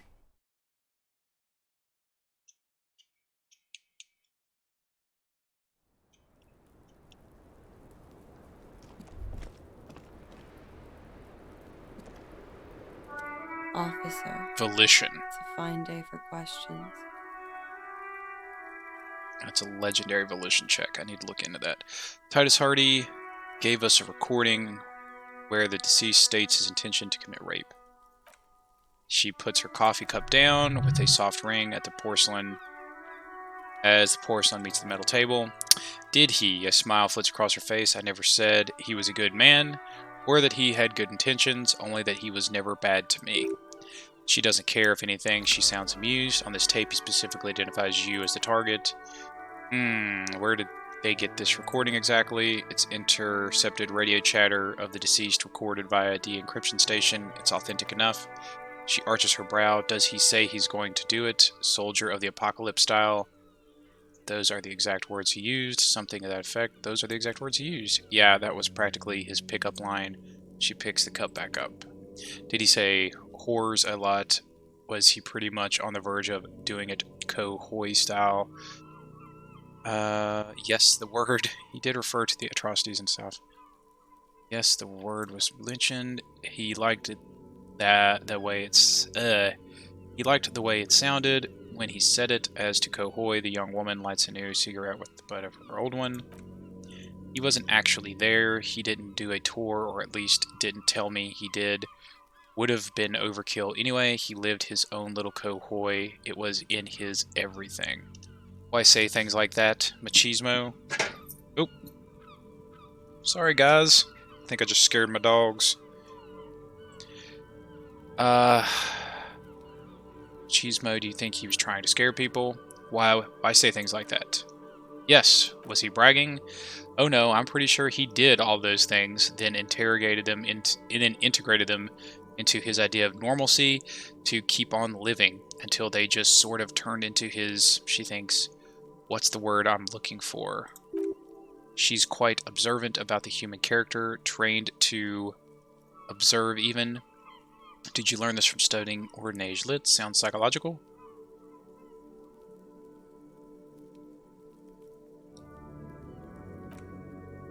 People who go to university know how to use words like internalize and then integrate. Officer, now what was the expression? She's still looking for it. There's more to this. She has an index in her head of pathologies and how to exploit them. I can almost see her turn the pages. She's looking for it. Officer, now. Persona? Running joke. I was gonna say running joke, and it sounds like you didn't even get the good bits. Lely's punchlines got way funkier than that. He was like the Simone's conflict, the Chokohoi massacre, and the 36 famine in Yisut all rolled into one person, then cast in Orneze's ceramic armor, which he wore in bed and in the shower. Weren't you afraid? You like this kind of stuff, and you spent time with this person romantically. You like this kind of stuff? We're all scraping up any happiness we can find, officer, going around with our little scouring sticks. Your first love, Mr. Kohoi here. Did he tell you he had actually done any of those things here in Martinez, I mean? No, we were too busy laying waste to our own nervous systems to direct any of the fury outward. She thinks he seemed happy, I guess, at ease, as much as a man like him could be. What kind of man was he? Before you go, ask for details. She seems okay to talk about it. Thank you for clearing that up, miss. He turns to you. Whenever you're ready, I'm interested to hear what Titus Hardy has to say now. She takes a very small sip of her coffee and smiles. To talk to you about... Now that you've had some time, can you tell me more about the victim? Like, for example, his name. Actually, officer, I didn't know his name. I just called him Lely, a nickname. I guess he came from Lelystad. It's short for that. And it was his army name, apparently. He said his real name wasn't his. I tried to pry it out of him, but it was no use. Lelystad, that's a good start. The lieutenant writes it down in his notebook, then tears out a page and hands it to you. We have a few more questions you can help us with. A few things a field autopsy alone can't answer. The young woman cranes her neck, trying to catch a glimpse of the page the lieutenant passed to you. On it is a list of autopsy observations, recorded neatly in blue ink. Everything left to be clarified is in the column on the left. Where is Lelystad, the place I mean? In the Orange, officer. It's I think municipality is the term, a nowhere town there. The Lelystad municipality has few boroughs and even fewer cities. It's made of agricultural plots near the border of Gottwald. Executive summary: cows, silos, and wheat. Orange map of waterways. This fits with his tattoo. This means his race was Occidental, which fits the statement of another witness. The lieutenant says, pleased. You're both from Orange. Yes, we were compatriots. Did that bring you together? No, he was too old for that, and from another part of Orange-generic. I didn't even understand his accent. What brought us together wasn't Orange, it was bad habits. No love for Mother Orange, but wasn't he a soldier? This could be worth pursuing. A military man, but not a patriot. No, he left the national service after they taught him to do what he did on Semnine. He wasn't the flag-waving kind. He was the making money, killing people kind. He was by no means a stupid man. He takes a lone drag of her cigarette, then washes it down with coffee. A people person. A small platoon leader. Certainly not a patriot. You don't seem like much of a patriot yourself. As an Orange yourself, didn't this lack of patriotism annoy you? No, you don't see like a patriot. She hums. There is nothing on Mundi. The old world is dead, and we both knew it. Maybe Orange did bring us together in loathing. I love Revichal, though. She looks around, the wind in her hair. I hope she loves me, too. How old was he? He was 42.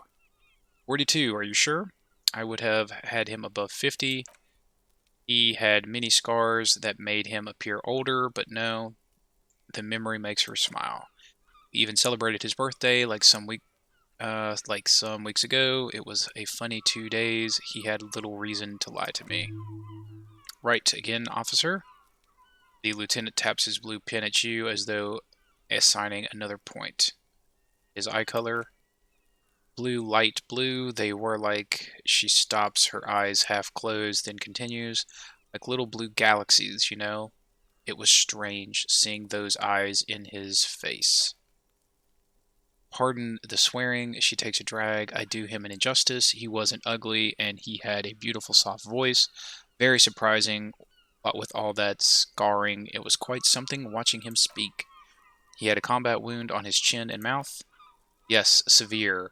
She seems to enjoy the word. It made him look like half of his face was cracking away in some strange smile and those eyes. Oh yes, the lieutenant suddenly remembers his hair, if you can remember. It was light brown, almost blonde. He darkened it with brilliantine, made it oily. Not nice to stroke. I couldn't convince him to leave it alone. He had a tattoo. What did it mean? Oh, she smiles. That. It was an orange map of the waterways. It was a map of his service history. What did it represent? It was a map of his service history. Sure, service history. It was mostly for showing off to chicks, though. Showing off to chicks, how so? How? She leans back. Imagine him lying in bed, freakish, musculature laid out on the sheets, scarred, of course, tattooed. The sheets are dirty for some reason. Is this orange lit? Don't interrupt. He's smoking and drinking, of course, and his chest and shoulders and arms are studded with stars, tens, hundreds of them, maybe even thousands. And the woman goes, like, she points at the air, their sharp fingernail, picking out an imaginary tattoo star. What was this, baby? And he says, she lowers her voice comically, that was too hardcore, don't ask me about that. So she goes, okay, but what's this, baby? And he's like, saw some bad shit there, killed some loincloths. And so it goes, star after star, port after port, third world country after third world country, and he's done horrible things in every single one of them. You were you were the woman in this? Oh, yeah, she nods. Can you tell us precisely what these mean? Hand her the photo.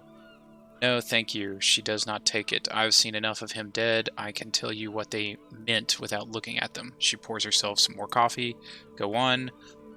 He was a blue-eyed boy with thick arms from a small town. He was also poor, and the government of Orange needed some people killed, so they turned him into a grotesque killer for money. He went to Killer Academy in Redefort, then he killed some people on the Simonine Isles, and on the other isles too, all of the islands. After this, he came to Revachol and got himself killed. Thank you for clearing that up. She looks over her shoulder to the sea, then back at you, smiling faintly. Change of topic, perhaps. Could it be love that did him in? It very well could be, yes. What do you mean? What do I mean? She raises an eyebrow. I have no idea. I don't even know what you mean. Love did him in? What does that mean? He told me love did him in. That's not funny, officer. Her voice is like a slash through the air. Her shoulders tense up. Ah, dang it. That's probably not going to be helpful later. We ordered a toxology report. Any idea what that will show us? A real rainbow of splattering of pharmaceuticals. I bet. She grins. Barbiturates, amphetamine, sildenafil. How much does that toxology report cost the police of Revachol? I can do it for half of that. Save you some money. Make some money myself. It's quite expensive, miss, but we'll manage without your help for now. I think we're finished with this list of questioning. Alright, the lieutenant puts the slip back in his notes and observes the young woman for a moment. Oh, you gotta... No? Okay. Coyly, gracefully, she pours herself another coffee. Volition. I think I probably already looked for volition. Let's turn to this later. Wait, stop. That man bloated beyond all recognition was 42. That's what she said, yes. Below the damage, the weeks of decomposition, all the swollen indignity of moral, he was 42. Where is this going? How old are you? That's where this is going. 45,000 liters of raw alcohol have left its disfigurements. What lies beneath you? What lies beneath, you wonder? You could ask either of them. Kim, how old do you think I am? Turn to Miss, how old do you think I am? I got this. I think I'm... Miss, how old do you think I am? Alright, let's ask her. Huh? She leans, how old do you think you are? She's buying time to formulate the best answer. I don't know, 40? I was like 9 when OO peaked. That was, what, 19 years ago? I liked them then when I was 9, so you couldn't have liked it. So you couldn't have liked it when you were 40.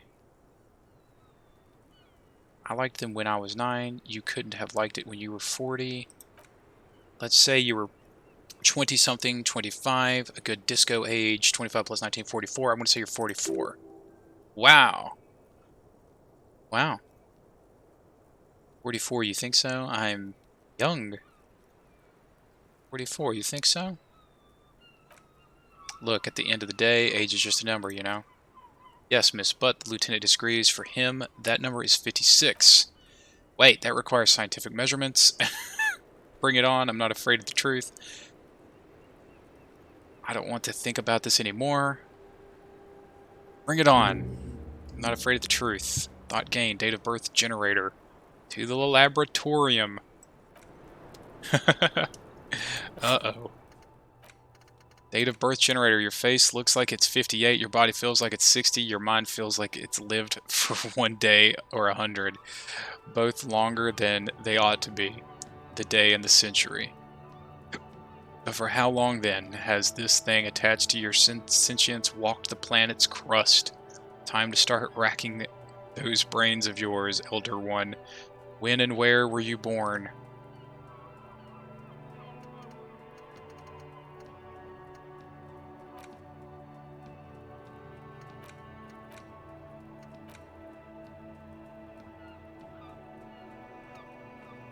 Huh. Alright, yeah, let's see when I was born.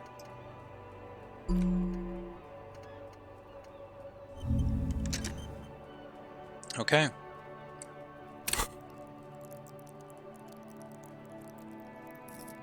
Volition. At least I can level it up. Is that a red check with her? I was just thinking, what a nice day for questions. It's a white check, so Pertaining I to a can murder investigation. always level it up. Where's my... Oh, sorry. And I don't think I have... Do I have none of these? How good is my volition? Does this ruin it? Authority? Nope. Volition, volition, volition. I don't think I've got anything that does it.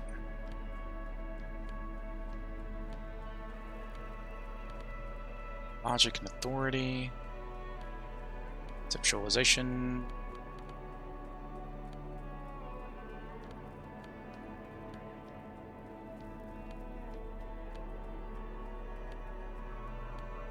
Probably already looked through all this. Feel like I probably did. Hey, there's a +1. Boom. Let's put that on.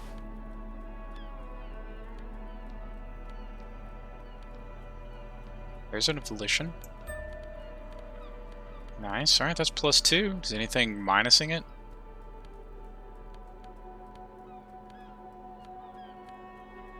No?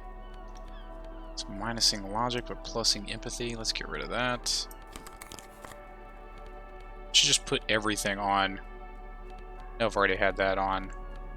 Those pants on. Just don't want to end up... What, my pants are just basic pants.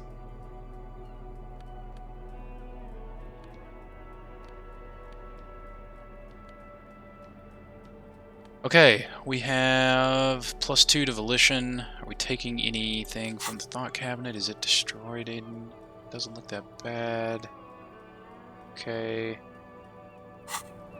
Let's see what our odds are. Officer. It's a fine day for 28. questions. Let's give it a roll, and then we can put one in it later. Ah, that was a good roll, though. She looks back. Triangles her face reassuring, rearranging into a wary smile. Suggestion. Don't worry, we will protect you from her beauty. We will consult you through the reefs and sounds of her persona. We will see through deceits. You are shielded. You are wise. You are advised. There are muscles on long white bones that line her limbs, just below the silver jumpsuit. Miss Ornage, the disco dancer. You want to put your hand on her back and feel it arch. What is happening? Nothing, just time passing, don't worry. Anything out of the ordinary and you would be notified. Air moves in your windpipe. Your heart beats. You're a detective. Get back to detecting. Am I being beguiled? Avert your eyes. Okay. So we will unlock Volition, and then I guess we need to start putting stuff in. Suggestion if we want to try to take the Fisher lady out on a date. I don't think we're gonna have enough points to do all this. I feel like this game is wrapping up quickly, but I could be wrong. I didn't have any glasses on. Let's put on. I don't know what we're gonna need for Titus. Volition and Inland Empire. All right, let's think here. Let's put on. We got a logic hat. Logic and authority. Xavier, visual calculus. Empathy and logic. Encyclopedia and perception. Let's do. We're already really low on authority because we have that out. I have the boots out though. +2 to authority. -1 to composure. Yeah, we'll just leave our perception boots on. Inland Empire and Volition. Shivers, physical instrument. What tie? I had the bow tie on. Just +2 to drama. That's pretty good. This isn't bad. Just +1 to Volition and +1 to Inland Empire. What is my drama at? It's my best. It's my highest base stat. Okay, let's go.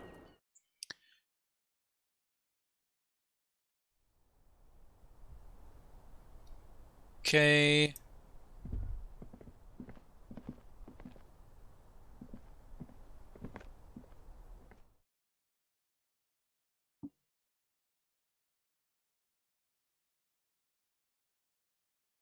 Got a lot of morale now, probably because I've got all this Volition stuff on.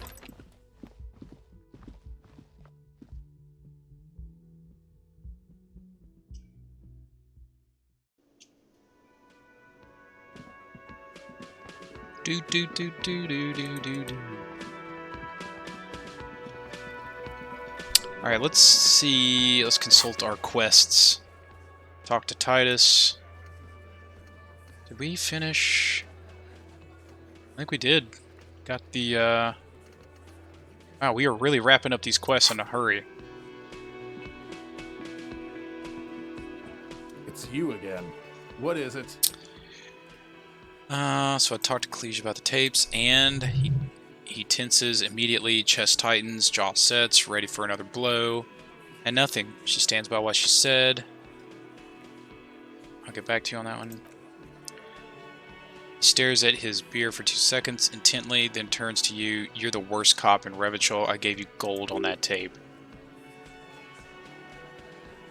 Gold, it was just locker room talk. It's not evidence. It was dark stuff, but it didn't prove anything, and it didn't change her mind. She pretty much laughed it off, Titus. He shakes his head in disbelief. And what did she say then? That it's fine, people are supposed to be like that? It didn't come as a surprise to her, and she definitely wasn't scared. Actually, I think it made her a little nostalgic. If anything, she seemed turned by the whole door gunning thing. Didn't seem surprised to her, and she definitely wasn't scared. Yes, in fact, the lieutenant looks at him. I think she thought it was a little funny. Funny, Titus mumbles, his lips barely moving. No good. Seems like they wanted to give Khaleesi a second chance to play along, and she still didn't. Alright, he slams his giant fist on the doorframe. I guess it's good then that please try to control yourself in the presence of visitors, Titus. Her voice is a bit softer than earlier.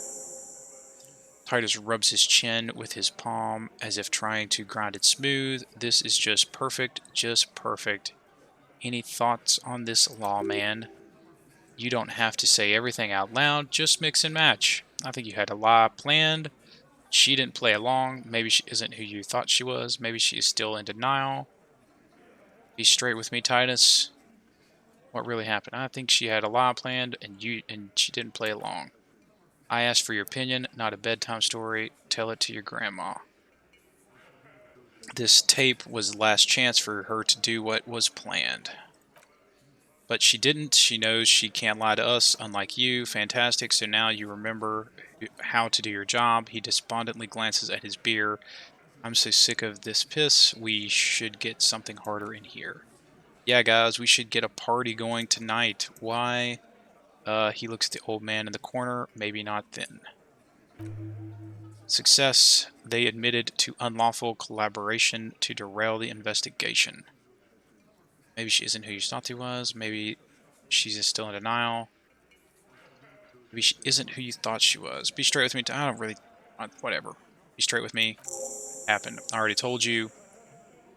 He puts his face in his hands and sighs. We hanged him. The man is shutting down. Looks like a bad blood sugar crash. He can't keep track of all the variables anymore. Who could? It's getting harder and harder to perform one's part in his sordid play. All it takes is a nudge. Come on, Titus. He knows you didn't hang him. He was shot. He taps on his notebook. I know you tried. So am I. Why don't... I know you're tired. So am I. Why don't you just... You know what? He gets closer. I am tired. I'm tired of you and the whore upstairs. Next time you see her, tell her Titus said F off. He throws his beer down.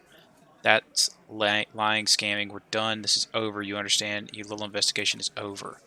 Yeah, there is silence in the room. Elaine starts saying something, then he thinks best not to.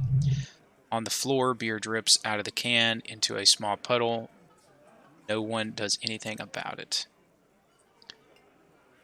What is this quiet funeral shit? What we need is some beers in us. He looks around. Bartender, 20 beers for the Dockworkers Union. Why don't we make it 40, huh? Man shouts from behind the counter. Why don't we make it 100 beers? You're not loud enough. 100 beers. Now we're talking. Glenn livens up. Hippity hop over here, cafeteria manager. Convince Titus he's being manipulated. Bam! Wait, do I have a good... I guess I do have a good rhetoric. There's Titus on the tape. Bang. Mentions surreal play. Strange reaction to a bullet. Angus can't take the pressure. Warned about the tribunal. Discussed 8th Hardy. Confronted about the drug trade. Alright. Yeah, let's see what happens. What?!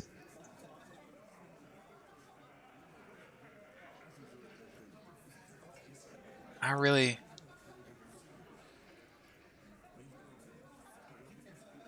hope that was a white check. Khaleesi's playing them like a fiddle. Tell them how bad they got played, and they'll tell you the truth. There are many ways to go about it, all really good. Tell you the story, Kim. That sucks. That was like a 90% chance. You guys always telling me you guys are always telling me they're good. You guys are always telling me they're good, and they aren't. I know what's going on here. I've been wronged too. I got this dark shadow over my heart. The same thing happened to my friend Gart over there. Well, that's not what I meant at all. Okay, man, it's clear you're being played like a fiddle. Kim, I'm going to need your gun again. I'm going to tell you the story about Kim here.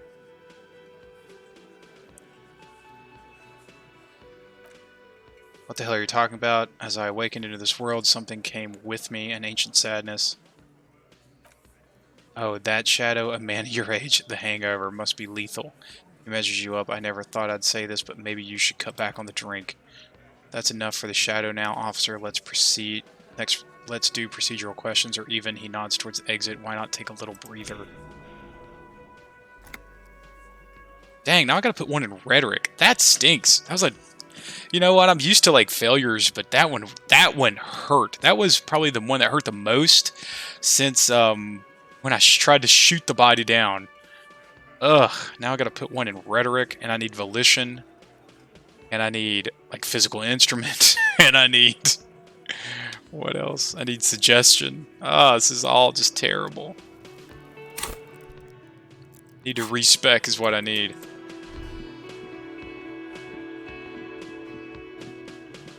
Oh, that stinks.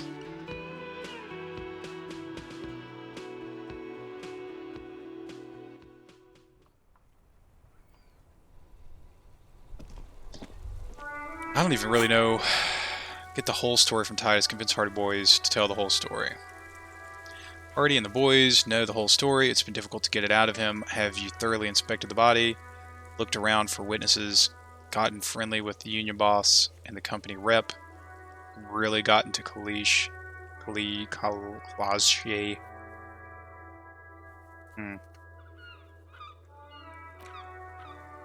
Alright, I guess we're gonna go to the church until I level up enough to, like, put something in rhetoric and volition.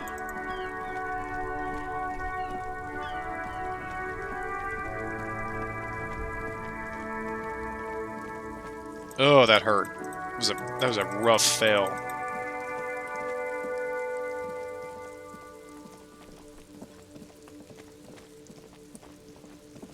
Do I have anything that, like, dropped my rhetoric?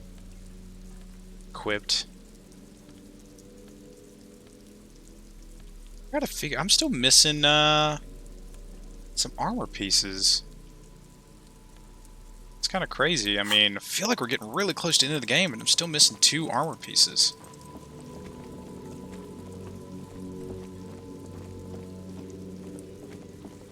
Oh, we gotta check these. Again. Said we would. Trap is full of locusts, but they seem weak and unhealthy. A few lie on their backs with legs twitching, still no phasmid. So that's 1. This is the game that would be like, yeah, there's no phasmid. It's all just gloom and doom, and you're an idiot for wasting your time doing this. But, you know, I feel like I gotta check.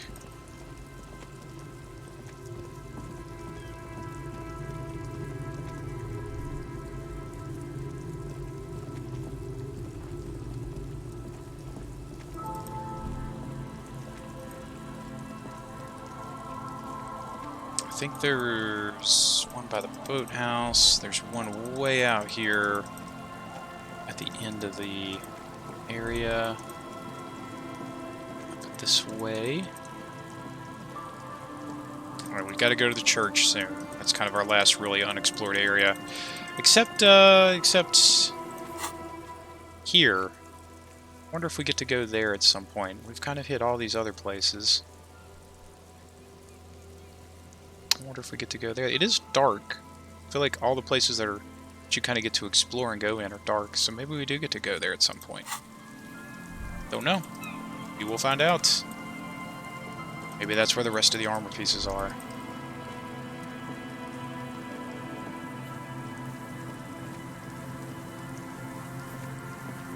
I think it's up here, right? Yeah. Here by the radio tower. Oh, something. Take a mental note. Tayo Menturi seems important somehow. What? Thanks. Where did that come from, dude? I thought it was there, but maybe it's over here to the west a little bit. Oh, there it is.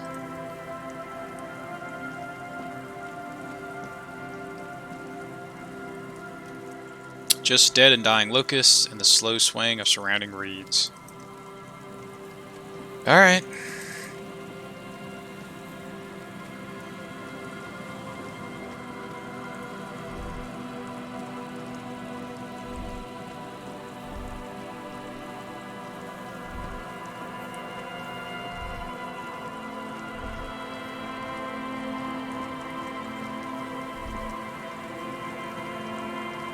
Wonder what's in there. We'll never know, because I don't think we'll ever get our physical instrument enough up to open that door.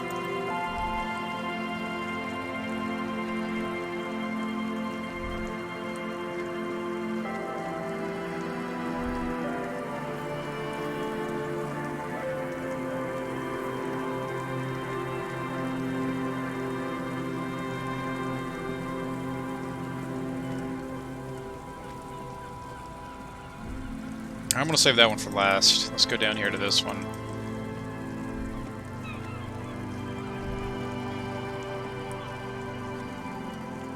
This trap is filled with dead and dying locusts. Most of them aren't moving anymore. You still can't see a phasmid anywhere. Alright.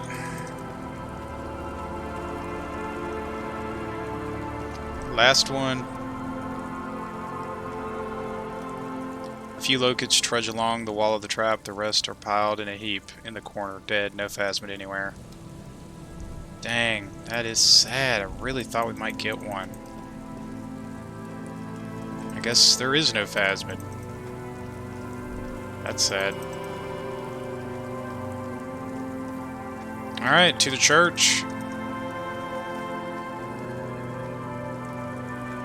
I mean, what would you do right now? I wonder if you got to this point and you couldn't level up any further. Are you just stuck? I wonder, I don't know. Because I can't really get anything else done, I don't think. Dusty pews in the shadows seem to be missing. An altar should be shrouded in dark or something like that. It's too dark to tell. Oh, I see some change.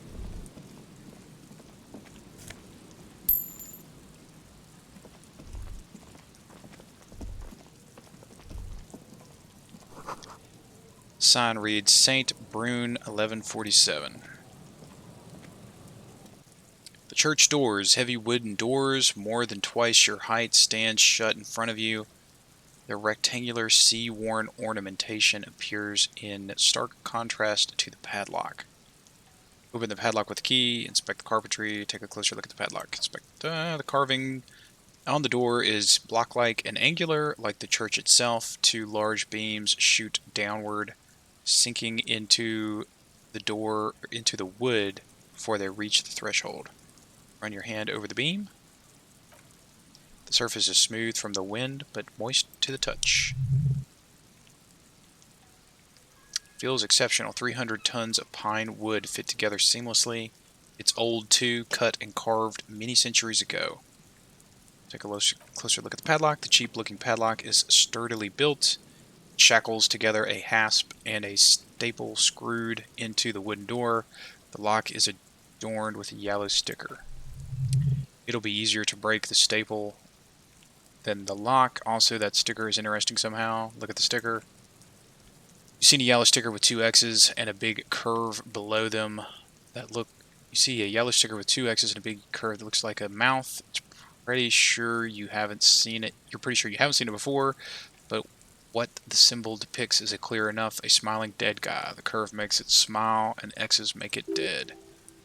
This is something blindingly modern about this symbol. Its modernness puts to shame everything you've seen before. Have you seen the symbol before? What makes it so modern? It's the contrast between the cheery chemical yellow and the rigor mortis, as if the cheery guy didn't know he was dead or the dead guy didn't care that he was.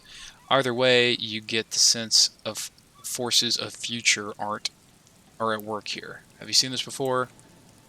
He takes off his glasses and uses a blue handkerchief to thoroughly wipe them clean before inspecting the sticker. Then he looks up and pauses and replies, "No. What does it look like to you?" It looks like a dead man smiling, suggests junior delinquency. What is suggestive of junior delinquency here? I haven't seen this sticker before, and I am not a youth. I agree, it's very modern, but does the cheery guy not know he's dead, or does the dead guy not care that he is? What is the source of the irony here? That level of conceptual thinking is not part of my skill set. Try to peel the sticker off without ripping. Yeah. Got it. There's nothing like the sound of a sticker unpeeling. Now it's stuck to your thumb. Put the sticker in your ledger after the last entry where it belongs. Put the sticker on your ledger, right on the cover. Shake off your thumb and throw it to the wind. Let's put it on the cover of my ledger. That's probably not very police-like. Let's put it in the ledger. Looks like today was a gold star day. Cool.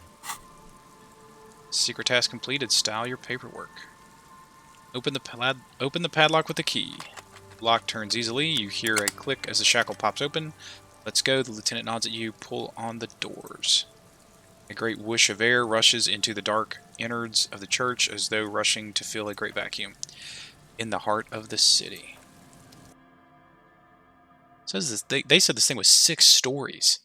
Whoa, that's cool.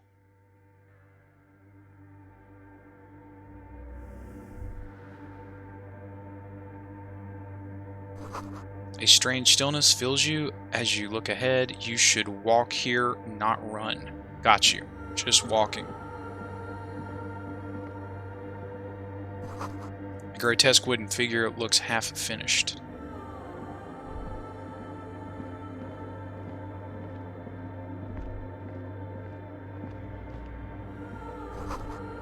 More of the forked lightning pattern you saw outside. Bark beetles, no. It looks intentional. Some long... Ah, dang it.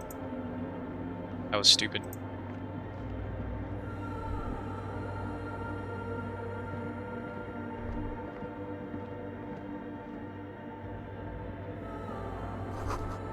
This blackboard is filled with complex equations. They look recent. Something to do with radio frequencies.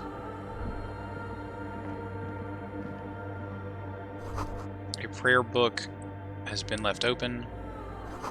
Excerpts from the Paracanesian Litany of Love. Love.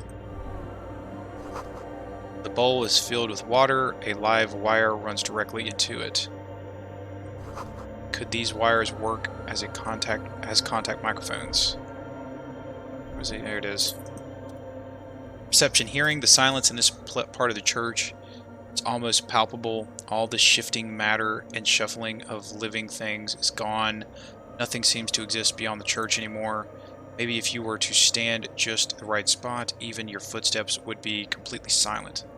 Wait, I think I still hear something. And then it's gone. Almost all of it. But for the faintest hums. It seems that sound here is detached from its source somehow, if not blotted out outright. Truly unusual. Perception hearing. You can hardly hear your own breathing. Yell as loud as you can. Stomp your feet and clap your hands. Yell as loud as you can.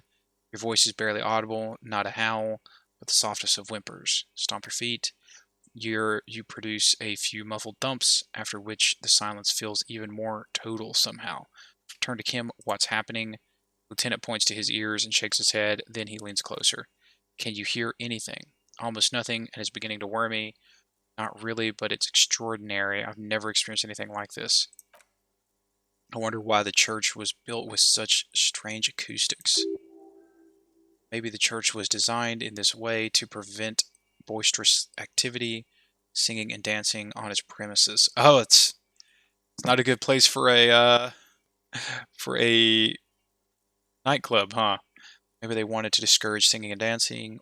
Hey, what if it's something paranormal? It's probably nothing, just our imagination. Whatever it is, it's definitely real. Something odd is happening around us.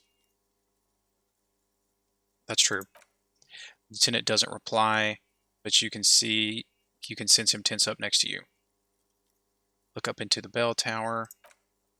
The orderly rows of ceiling panels become barely visible, then disappear completely in the darkness of the tower overhead. Perception sight. Try to see beyond the shadows. Ugh. Ooh.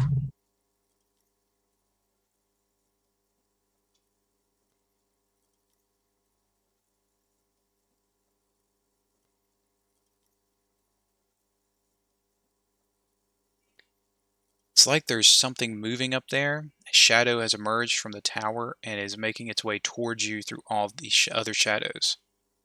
Follow on the ceiling. Yes, the darkness makes the ceiling feel infinitely far away. Follow the shadow's movements. It's not a shadow anymore, becoming more substantial as it gets closer. The shape of an animal descends. Officer, is there something up there? The lieutenant follows your gaze, attempting to see whatever it is you are seeing. Oh no, you've lost sight of it. Where did it go? Blink. There it is. You see something haunting or hanging from the rafters, looking straight at you with dark eyes. Tiago. Maybe it's possible to talk to it.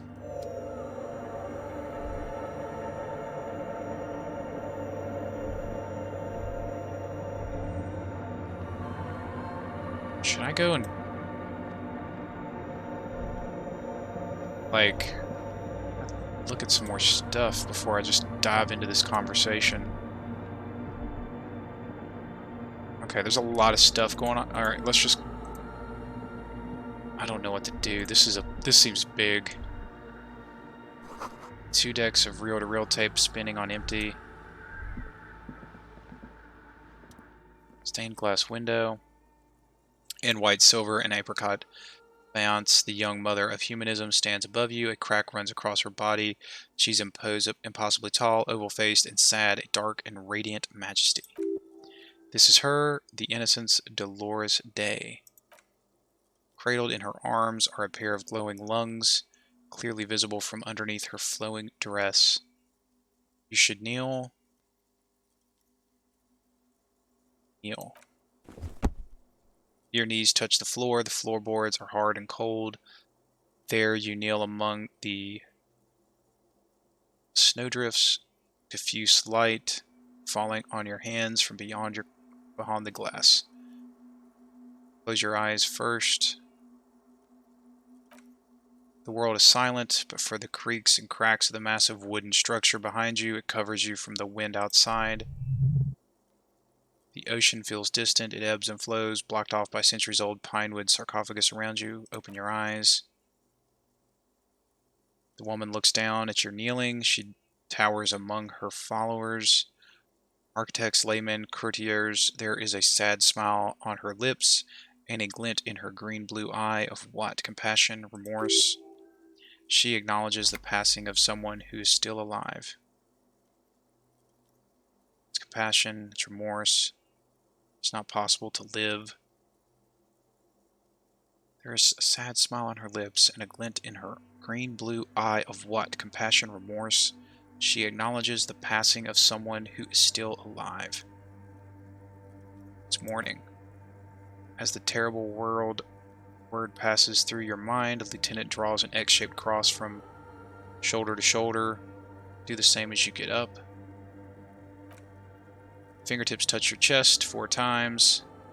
Then you rise from your knees into the apricot-colored light of the window. Above you, the woman still smiles, her distant smile sundered by the crack of the glass. This is Dolores Day. The old woman in the village was right. He looks around. This must be the DeLorean Church of Humanity in Martinez, or the small Pinewood Church is in some records. You knew of the place? It's a minor landmark, not easy to find. Most maps misplace it. He lowers his voice. It was built not long after Revachol's founding, 300 or so years ago, by first-generation settlers on the coast of an uninhabited archipelago where only animals had roamed before, in the wild reeds. What else do you know? There used to be 7 stav churches on the coast. Les Sept Sœurs, they call them, the 7 Sisters. Only one remains. The rest were burnt in the Revolution or used for building materials. We should be respectful here. Although the building appears to be deserted, I do not believe we'll find anything connected to the lynching here. Something else, perhaps. He looks at the machinery lying around. Conceptualization. Respectful. Is the lieutenant a follower of the DeLoreanism? Kim, are you a follower of DeLoreanism? Yes, we all are. Her name, body, and rule are synonymous with humanism. The laws we enforce are DeLorean in origin. Stroke your chin first. I don't like her. She looks like a lever. I don't think you're spiritual. Stroke your chin first. The woman looks by in silence, smiling enigmatically. I didn't think you were spiritual. It's not spiritual, it's constitutional. The DeLorean system does not demand faith, only accordance. Encyclopedia, how did I know this is the mother of humanism? I did read The Great Innocence. Despite the damage you've done to yourself, the title appears lodged in your hippocampus. This is Her Innocence, Dolores Day, the innocence of humanism, internationalism, and the welfare state. Perhaps the most famous human being ever to have lived. No amount of Commodore Red can wipe her sad smile from your brain. It has survived deluge of haunts. It has survived the deluge and haunts you still, and will haunt you forever, as it haunts all men. Wait, what exactly is an innocence? I've read the book about it, but it was fuzzy. The highest category of historic individual, an embodiment of the world spirit, a ruler? Or an innocence is elected to office by the founding party, a precedent that has taken place a mere 6 times in the entirety of history. The legal system of the Real Belt is built to accommodate the innocentic rule, should it coincide with our time. An innocence is infallible. The decisions made by one are not decisions, they are inevitabilities. What would have happened anyway, only accelerated. Packed into decades instead of centuries, an innocence is a continuous, compressed event, a sacred human being. It is an honor and glory to live when one is in office. Is one in office now? No, we are alone. Okay, when did she rule? 300 years ago, in the wake of the discovery of this Isola, the Insulindian, by explorers from the continent of Mundi. She is, among other things, the innocence of interstellar travel and the connected world. What else do I know about her? Many things. You know, she was a woman of the court, the wife of an influential marchese, and eventually the principal advisor to Irene La Navigateur, Queen of Suresne, modern-day Sur La Clef. Also that she was gorgeous beyond beauty. Okay, what else? Was she smart? Terribly. Women of the court were expected to play both contract bridge and chess sufficiently well to prove an interesting challenge to a man. A similar grasp in matters of philosophy, theology, and science was encouraged. She was by all means a kept woman. She made the most of her position in the antediluvian court, a court visited by the most prominent thinkers and artists of the day. In secret, she was becoming the era's preeminent philosopher of the state, a scalpel, a piercing gaze. She was an almost preternaturally magnetic and intelligent individual. To her contemporaries, she appeared out of time, a messenger from the future of the species. We all fell in love with her, head over heels, even before she was declared an innocence. Her influence was tremendous. How come? It was of her advice that Irene La Navigateur sponsored a number of voyages into the Pale, a costly, often tragic endeavor, ultimately vindicated by the discovery of the new world, the piece of reality you're standing on. She was crowned 2 years after that, the first expedition returned, setting in motion what is widely considered the greatest era in history, the DeLorean era. Wow. That's cool. Wow, indeed. When her innocence was declared, and the queen she had advised for years fell on her knees before her, she was so overcome with emotion that her lungs started glowing in her chest. Ah. Bystanders reported the golden filaments lighting the already... blah, blah, blah. Let's start over. Bystanders reported golden filaments lighting the already sunlit chamber around her, clearly visible beneath her dress.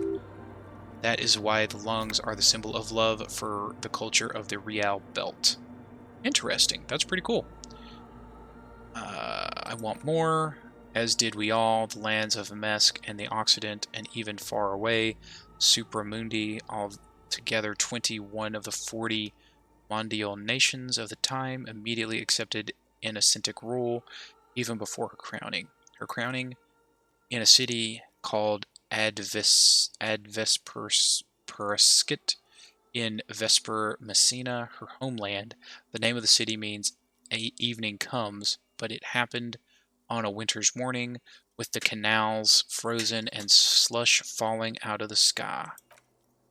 She was dressed in a white and pearl dress on an emptied-out plaza, with the crowd far away. Already her farriers, the secret servicemen of the Innocents, were worried about an assassination attempt. She must have been beautiful. I don't care how she looked. I don't care. It doesn't hurt me.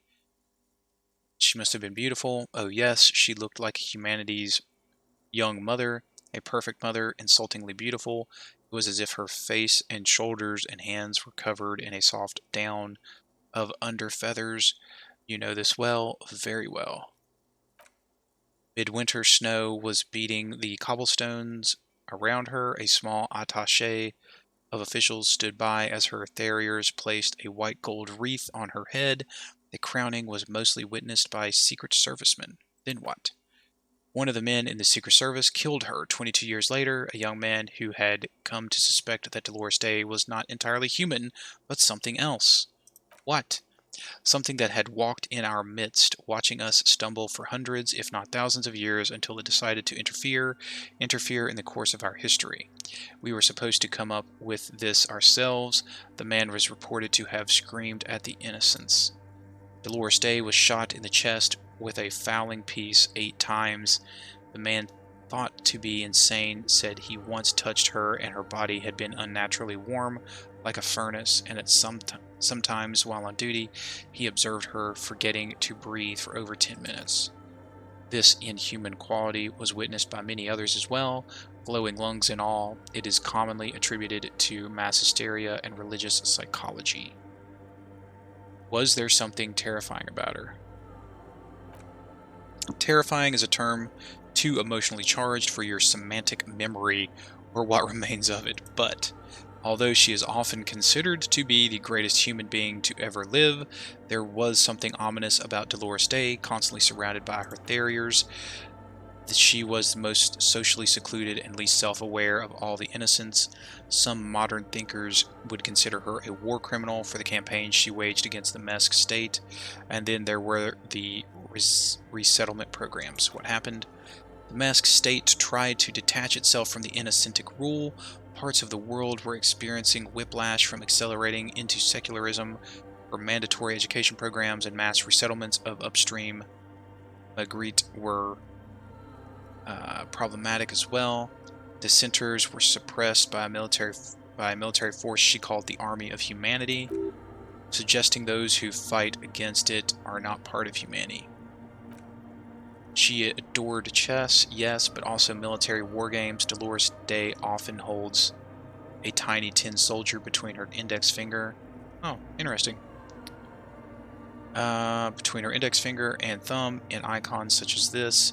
She was also blonde, the blondest woman you've ever seen, with green eyes, the color of the Pasantic mare Interginum. Little is known of her marches. Her Marchese husband, it's as if he vanished from history after completing his role, which was to introduce Dolores Day to court. In conclusion, yes, there is something lonely, paranoid, and even terrifying that people seldom mention but feel when they think of her. This subtle terror is part of her iconography. Lieutenant Euphrator, you've stood there for over 5 minutes. The lieutenant's calm voice echoes in the cold air of the church. What are you thinking of, if I may ask? She's somehow connected to this case. Glowing lungs, nothing, just looking around. She's beautiful, she's not human. I don't think she's connected to the case. Let's just say she's beautiful. That she is a great sacral piece. I wonder what we're doing here. However, he takes his glasses off to clean them. In this church, I mean, the coast is general. We shouldn't linger. This isn't a good place to get lost in.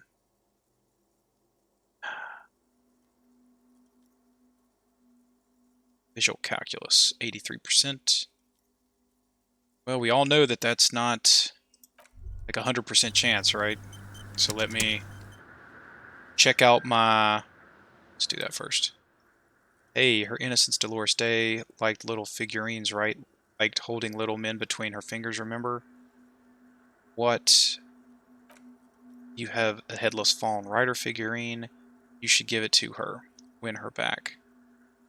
What? Look around. Win who back? I can't win her back. She's no longer... She's long dead. Historical figure, sure.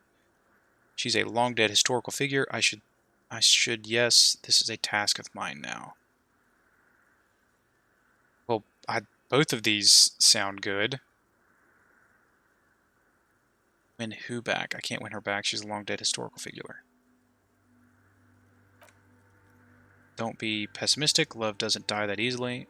I should, yes. This is a task of mine now. Offer figurines to Dolores Day. So very, very nifty, mysterious. This is surely what the figurines are for. Alright. Dolores Day was fond of figurines. She deserves more. You should offer her any and all you have one day if you meet her in person. What an odd task to give yourself. But here we are. That's interesting. Visual calculus. Let's not take any risks. No, I've got something here that ups visual calculus. I'm pretty sure the hat I gave to that girl was a visual calculus hat. Those on.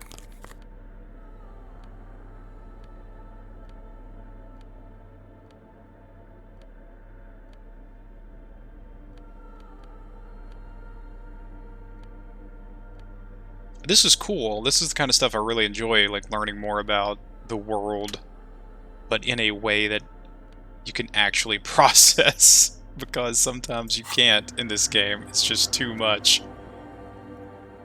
Looks like I can't give this figurine to her. Why? Because she's a stained glass window. That does seem to be a problem. Maybe you meant something else. Like what? Is the task still on? I don't know. What are we thinking of? Part of your mind has gone on to something else already. 92, that's better.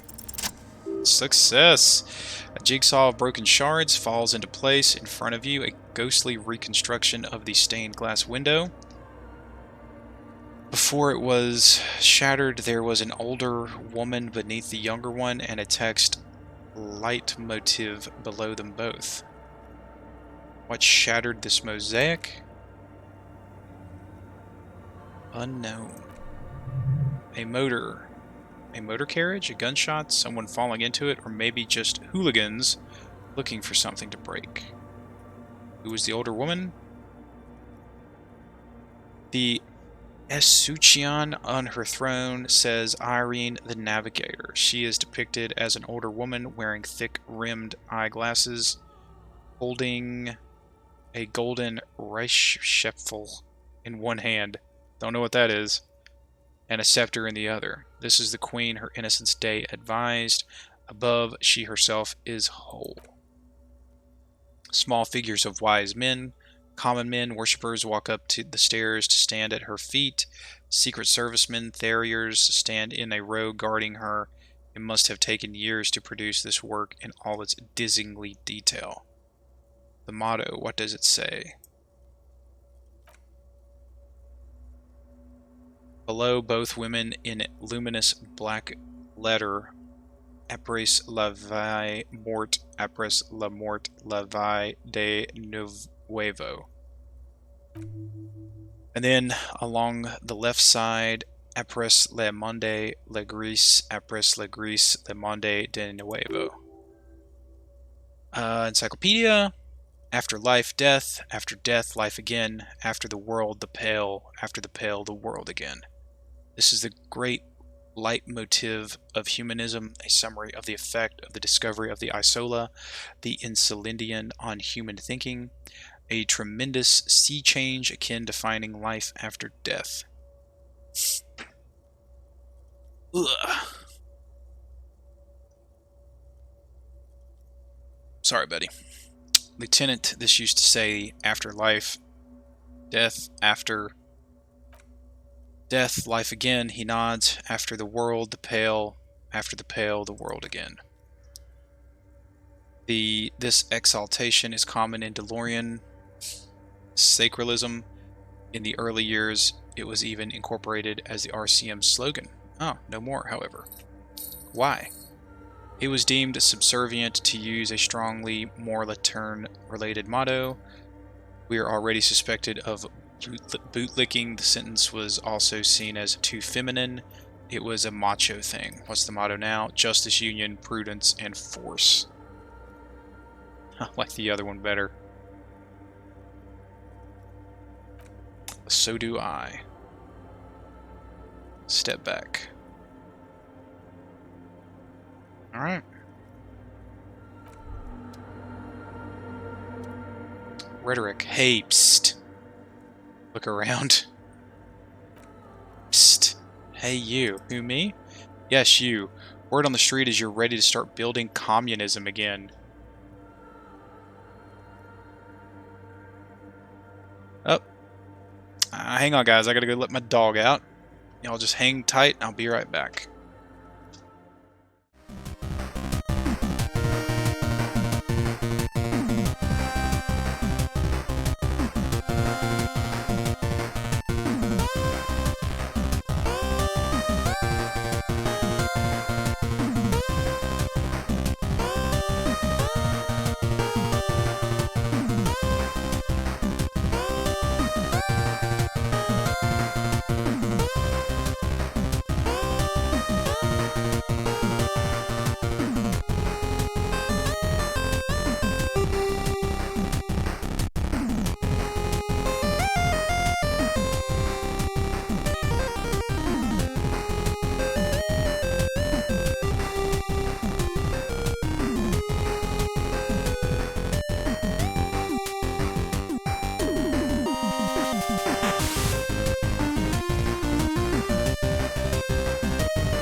Alright, back at it. The dogs have been let outside. They're settled back down again. So let's see what else is going on here with rhetoric. Psst, hey you, who, me? Yes, you. Word on the street is you're ready to start building communism again. How come there's word on the street? Get out of here again. Yes, you're ready to start building communism again. You've built it before. They've built it before. Hasn't really worked out yet, but neither has love. Should we just stop building love? Yes, we should stop. Love has worked out really well for me. I'm a love winner. Good. We need tender men like you building gargantuan communism. Word on the street is it's going to be 10,000 times larger than any communism previously attempted by human beings. Is that right? Heck, how come there's word on the street? You keep saying things like, down with the bourgeoisie, eat the rich, pay all people. I don't think I've said anything like this. Literally murder all humans human beings regardless of their political beliefs. That kind of stuff. Sounds like me. I haven't said anything like that. I've said some mildly left-wing things, but none of those. I haven't said anything like that. Okay, not in so many words, but don't deny it. You're about to rip off that mask of social democracy and reveal the monstrous seven-eyed lamb of global communism that will devour the masticate mankind. Everyone can see that, so tell me, do you have any questions? Do you have any questions before we fire up the big communism builder, or do we get right down to it? First, what's this communism about? Roll up your sleeves. It's too tiring. I don't have it in me. I'm beat and broken down. What is this even about? Failure? It's about failure. Failure? Yes, abject failure, total irreversible defeat on all fronts. Absolutely vanquished, beaten, curb-stomped, and pissed on until you came along. You will reverse the fortune of the workers of the world. You alone, against every living thing, against every human alive, 800 trillion real in the hands of an impossibly well-organized ruling class, towering city blocks of bank men who have the ears of prime ministers, million-headed armies of nations, and the love of your own mother. You against the atom, the charm, and the spin, where the whole world failed. Matter failed to bend to human will failed to get out of bed and tie its laces. You alone, single-handedly, will rebuild the dreams of the working class. You are the last communist. Now get to work, comrade. I'm good. I got enough on my plate. Very well, I guess no one will build communism then. Tell the working man it's over unless anyone has objections. No objections. It's mathematically impossible to achieve a classless society. Everyone knows this. You tell him, logic. Subway fair. Let not failure ensnare you any further. Beautiful pixie girl. Be an acrobat. A prancing fairy queen. Anyone else. There's no one. There's no one. Okay, then lie down and let the water carry you downstream. Goodbye, communism. Ah.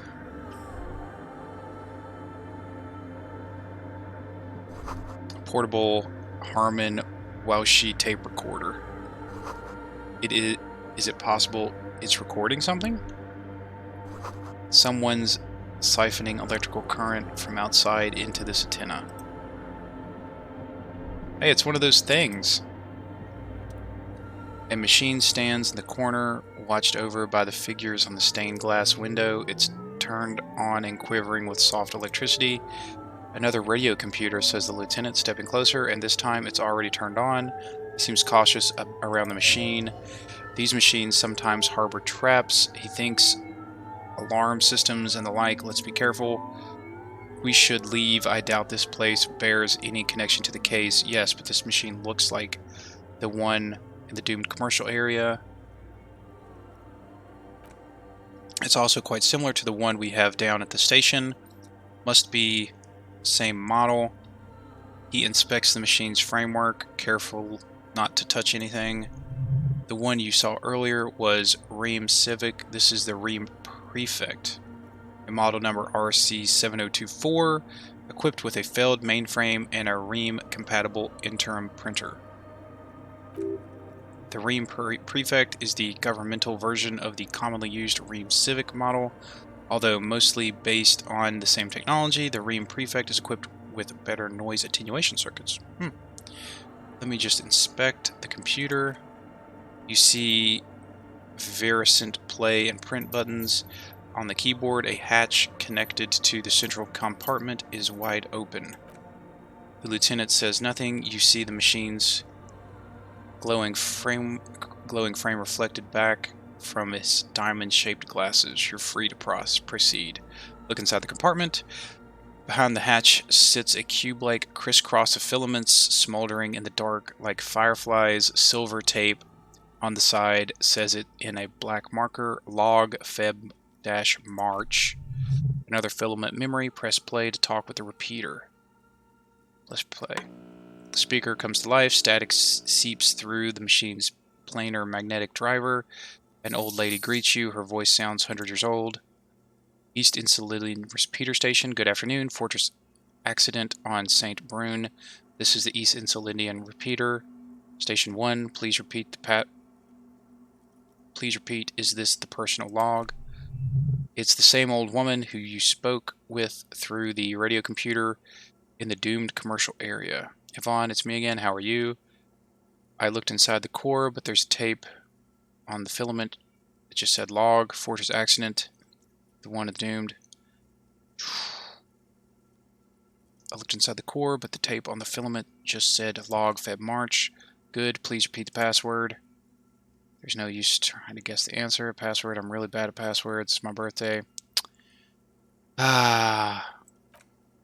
Received, I will register this login attempt. Fortress accident, is there anything else I can do for you today? Good, thank you. It's not clear whether she recognizes your voice. Please repeat. It's personal log. It's like one in the doomed commercial area. I have 2 machines registered this company name in Martinez, one on St. Brune, the other on Rue de St. Glaise. St. Brune, that's the church. Lieutenant gestures around him, and Rue de St. Glaise is the doomed commercial area. Alright, password. I don't have the passwords. Thanks, but I finished this call. Goodbye, Fortress accident. Press print. Nothing happens. Of course. Dang it. Alright, well, it's still connected somehow.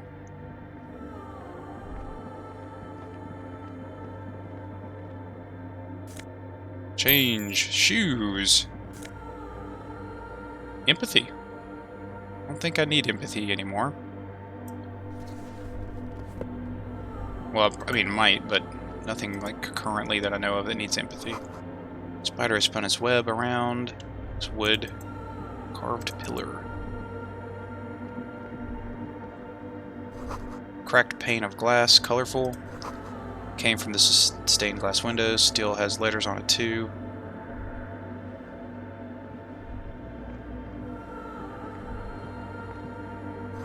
Frost has drawn flowers on the glass, obscuring the view. A figure drawn in the frost in the window, depicting a deer.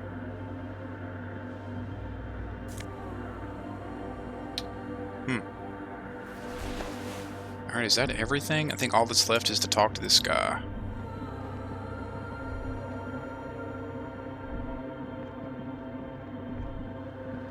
Yeah, I don't see anything else. Alright, let's save it real quick. Just to be safe. In case I have some kind of weird, like, take a ton of damage and die thing going on here. Should probably heal myself. Okay. Let's see what's going on. Tiago. Shadow is a man, but a man made of the same stuff as the carpentry of the building. He is studying you intently. The Crab Man. Say nothing, be quiet for now. The man leans forward, a little fixing Leans forward a little, fixing you with a steady, unreadable gaze, then speaks. I bet your alcohol use has made you into a scared little pussy, Holmes. But don't worry, everything's gonna be alright. You've come to the right place. That accent is Villalobos, a peninsula in Mesk, and a district in Jamrock. There's a sizable contingent of Villalobos speaking Mesk in Revachol. The right place for what? What are you doing here? Here you can receive the mother's love. And when you're ready, she will take your hand and lift you out of the despair at the bottom of the bottle. This man is obviously a habitual narcotics user. Do we really need to question him? I'm put off by this religious stuff, he thinks, and maybe the ceiling climbing too. It's all very hard to square with Lieutenant's own view of reality. Hey, and what was that about the bottle again? You haven't even drank that much lately. Lay off it already. Sheesh. Yeah, I guess I have a bit of a problem, and it's been getting out of hand lately, but I'm a policeman. I need to talk to you about the police things. I don't know anything about alcohol use. Estás crudo, eh? I see deep inside you. Your body and spirit are suffering greatly from overindulgence, and you don't even know it. Oh, I'm very in touch with my suffering. How do you know what I'm feeling? I'm actually here on behalf of some young people. Oh, I'm very in touch with my Not all suffering. of it. I was like you once. You don't know all the havoc El Reno is wreaking on your mind and your spirit. Necesitas parar, homie. You know, actually, since we're here, you may want to pay attention to what the ceiling climber is saying. Who do you think you are? Some crazy guy, blah, blah, blah. You know, alcohol is central to my identity. This is stupid. I don't even know what this is. That's all well and good, but we need to talk about... Yeah, for some reason, I feel like you have a point there. Don't trust me. Trust the mother. I'm only the messenger, Holmes. His voice echoes in the cold air of the church. This is the Church of the Mother of Silence. You are welcome here. He sways gently on the beams, waiting for you to take it all in. You have no idea what he's talking about. Is he just trying to throw you off of your game? Whatever it is, he's quite confident about it. Just look how gracefully he sways. Drama. 'Tis not an act, my liege, saving perchance he hath deceived his very self.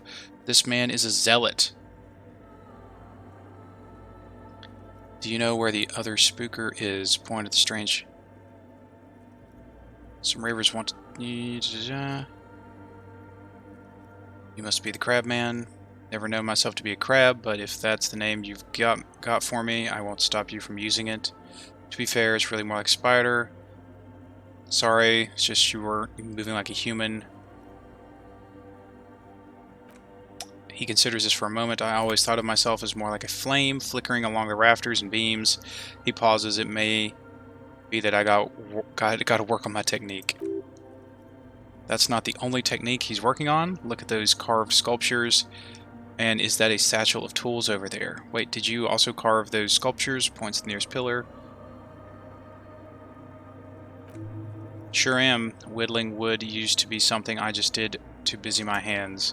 Now I use those same hands in service of something greater than my own restlessness. Got some nice curves going there. Squint your eyes. These seem tad derivative. You're promoting the objectification of women with your reactionary depiction of female bodies. Honestly, I don't get it. All these figures look half finished.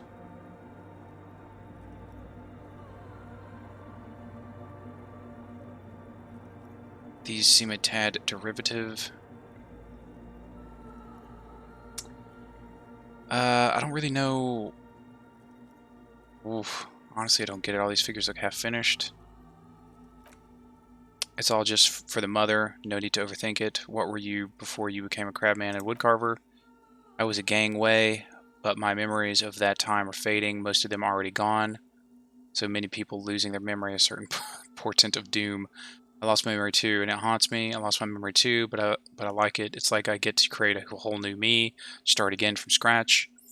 So you used to be in a gang, but you don't really remember it. Sounds convenient. I lost my memory too. He frowns. That's not really the point, S.A. You got to give yourself over to service of the mother, that is. Do you remember your name?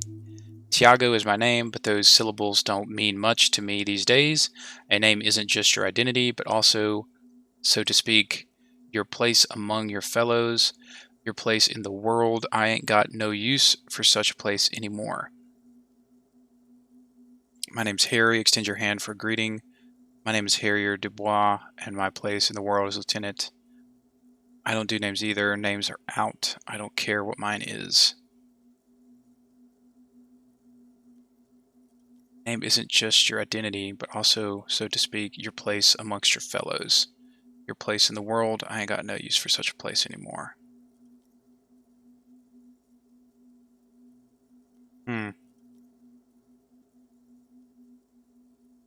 My name is Harry. Extend your hand for a greeting. That's just the thing, Holmes. None of that matters. He ignores your hand. His limbs are a mere shadow below the ceiling.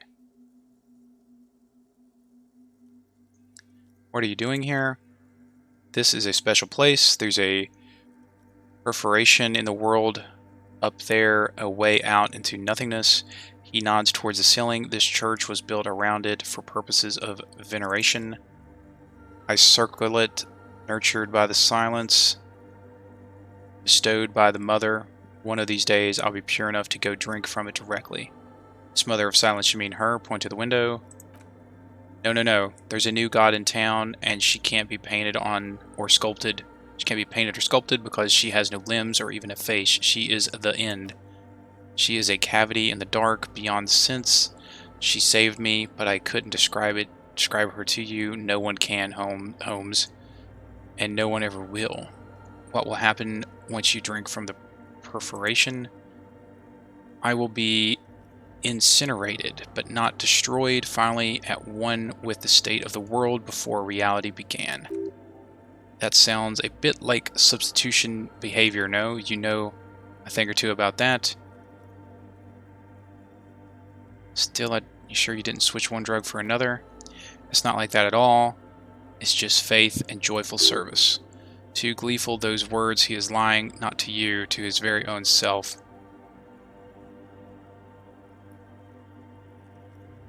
I was being insensitive, sorry. Faith is a kind of drug. He shakes his head. I have heard that before, Way, and I know I can't convince you on the spot, but think, when's the last time you woke up from silent communion with a hangover, regretting what you did last night? I think love might have been my drug of choice, and I think I'm still hungover from it. He looks at you gravely. She took you for a good spin, huh? Don't worry, bro. That love is but a drop compared to the ocean of the mother's love. The mother will eat all of you and never spit you out. I was being insensitive. Sorry, let's move on. No worries, man. I know this shit takes time. Still don't understand what you're doing in the church. I am a seraph, Holmes. I sing the mother's glory. Can you sing for me? Sing for me something? I ain't from no Marietti, if that's what you're thinking, and the song I sing is silent as the mother's. Marietti is a mesque style of music and dance commonly seen at all manners of festivities, especially weddings. It's delightfully quaint, owing to its peasant origins. He lost his cool there for a moment. Seems you hit a nerve. It doesn't really make sense for you to sing when the mother is silent. He laughs. I don't mean literal singing, Holmes. This is the mother of silence we're talking about. It's the singing of a burning heart. You may be thinking, but fire crackles. No, Holmes. The material that's burning, the flames themselves, are without sound. How did you even find this place? Hard to say. I think I did some construction work here back when I still had material worries. Up here I realized that the true purpose of the church was been spending a lot of time here ever since. The past is nothing to me now. It didn't belong to me. Are these yours? Show him the scarf. I think they were a long time ago. He looks at these red clothing items in your hand. I had to shed them like skins to get closer to the center of silence. You can have them. I don't need them anymore. They look pretty dapper, actually. Right, another question. Been here a long time. Do you know why it's abandoned? Police raid a while back. He responds, his voice suddenly flat. Did you witness it? Not really, or at least I don't remember much of it anymore. The mother's love has done its job. That's what's so great about the mother. It lets you forget about everything. Looks like he truly doesn't remember. There's a vagueness to his sense of time. Some ravers want to turn this place into a nightclub. The ones in the tent outside, right, I've seen them. Guessing they're the ones who call me the crab. Probably scared of me. Wait, do they have a reason to be scared? So what do you think about the nightclub, that is? I trust you won't get in their way of some enterprising use. Their business looks promising. Turning a church into a nightclub, I have to say, it's a great idea. You should support it. So what do you think about the nightclub, that is? Why not? They wouldn't bother me none. I'm usually way up there imbibing. Ain't no music on earth that can reach where I go. Might even be nice to have some company. Ah, seems down for it. Do you know where the other spooker is? Point to the strange machines around you. Other spooker. Oh, esa vieta muy estudiosa. He laughs. Don't know, Holmes. Vieta is grandma? Wait, so there is another person living in the church, and it's a Vieta? No, I just call her Vieta because of her clothes. She's actually quite young. He scratches his head, or maybe not that young. Age is just one of the many masks we wear. And you don't know where she is. That's what I said. How can you not know when you both live here? Don't really follow her comings and goings. Just see her typing on her computer now and then. We've got different interests, so you've got nothing else to tell me. How she looks, what she does, who is she? I'm afraid not, SA. Just have to wait until she comes back. Or, he shrugs, or search through her radio computer.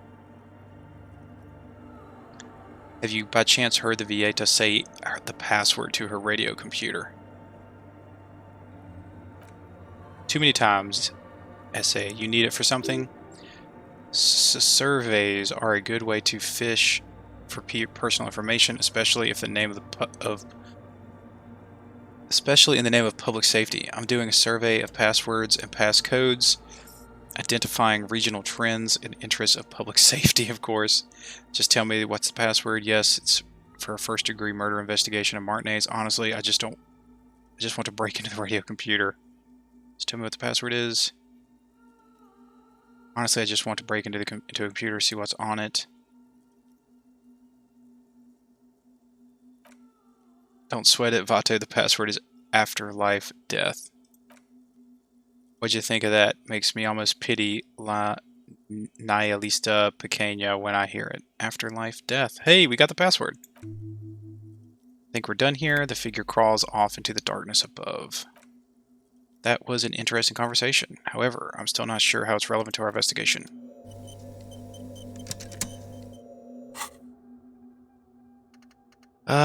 Wasteland of reality. It's been brought to your attention that you're an alcoholic and that it's a sickness and it's killing you. You're crawling on your knees through life, your booze-filled belly dragging you to the ground, your brain now fuzzy, now in overdrive, your hair sticking together with today's cold sweat and yesterday's vomit. Perhaps they're right. Anything is better than this. Even bone-dry reality. Maybe you can quit. Oh no, I don't have enough points. We've got so many things we need points for. Alright, we finally know the password. That's good. Press play. Try this again. Afterlife death. Good, I've unlocked the filament. After ending the call, please press print to access the filament. Fortress accident, is there anything else I can do? Thanks, finish with this call. Goodbye, Fortress accident, she says as her voice disappears into the world of static. Press print. The printer prints out a long text document with dated paragraphs. It looks a bit like a personal journal. Read the printout. The first entry made on the 4th of February, 51, by an unknown author is short and concise. Arrived at the church, the door was boarded up, so I used a crowbar to get inside. Looks like the place has been deserted, nothing out of the ordinary, but I'll ask around. Need to figure out how to get the electricity in. The lieutenant leans closer, scouring the printout over your shoulder. Just as you finish reading, he looks up, muttering under his breath.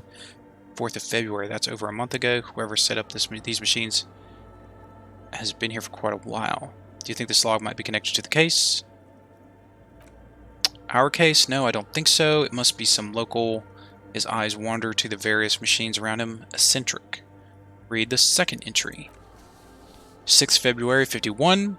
Had a little chat with the local fisherman. Said I shouldn't go near the place, that the church was spooky and ridden with narcotics. It's a little spooky, alright. Still haven't figured out the electricity. Read the third entry.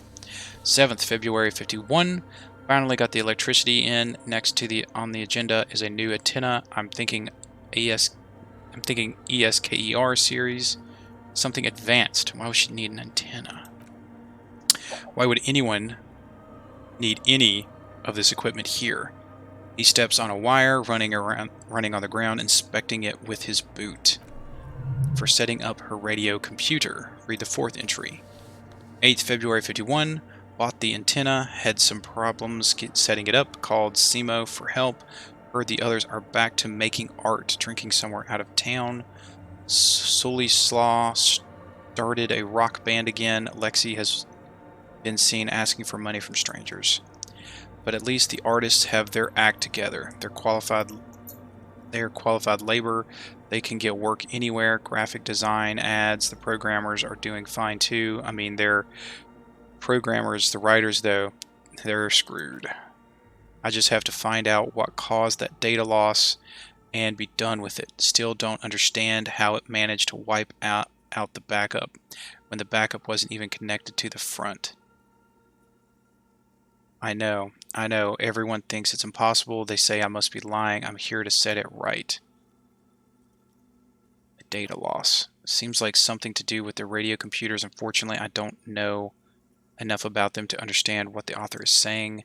Something about the backup data getting destroyed and how everyone thought it was the author's fault. He adjusts his glasses. Let's just keep reading. Artist programmers Lexi. Who are these people?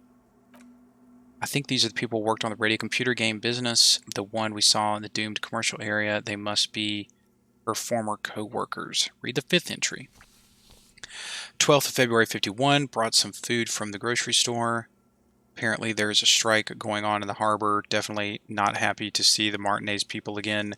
Everything now set up in the church. Going to start working tomorrow 8 a.m. The strike. He strokes his chin. We're nearing the date of the murder. Keep reading. I'm interested now. I want to know what's the radio anomaly that sent this person here in the first place. Read the sixth entry. 25th February 51. I've been sending data up to Lentil for a while now, trying to recreate the data loss, but nothing. Didn't even feel like logging in. Disappointment, but I did discover a curious audio spatial anomaly at the back of the church. I've named it the Swallow. It swallows sound. Need to get some mics. Is she talking about? The lieutenant looks to his right toward the silence. Read the seventh entry. 28th February 51. Yes, the first recording confirmed that the swallow is real and I'm not just losing my mind. It's a pillar of silence with a diameter of approximately 3 meters. Seems like the higher I go, the less I record. This might be a coincidence, or it could be connected to the data loss that led me here. Pillar of silence. She is talking about the silence. Is she suggesting it's more than just an architectural quirk? But what could it be? Look at the water basin behind you. The lieutenant doesn't answer. He follows your gaze, studying the basins. The water shines in them, no ripples. Read the eighth entry. March 51. Some kind of young disco men have appeared next to the church. I've been trying to record the silence to find the epicenter, but now it turns out I've also been capturing the future of dance music, one neo-disco song over and over again. Fortunately, the song is so monotonous, I was able to devise an algorithm to factor it out. The other day, one of the disco men came in. Before I could even say hello, she got scared and left. Good, I don't want anyone distracting me from my work. That disco man must be a cell. She must be describing a cell. The girl on the ice sounds like her. Yes, read the 9th entry. March 51, I got a call from the repeater station. Someone has tried to access the radio computer in our old office in Martinez. Can't do anything about it. The storekeeper still doesn't want to let me inside the building. Thinks I'm part of some kind of curse. How Martinez of her. That's me. I was the one that broke into the radio computer, and the storekeeper must be Plaisiance. I knew it wasn't a good idea to meddle with that machine. No, it was a great idea. You're learning things. This is how you learn things about machines. Read the 10th entry. March 51, a new 2M aux cable, noodles, crackers, ping energy, drinks, water, toothpaste, gum, also some canned air. Your reading is interrupted by the sound of the church door opening. Suna the programmer. A strange woman makes straight for the radio computer.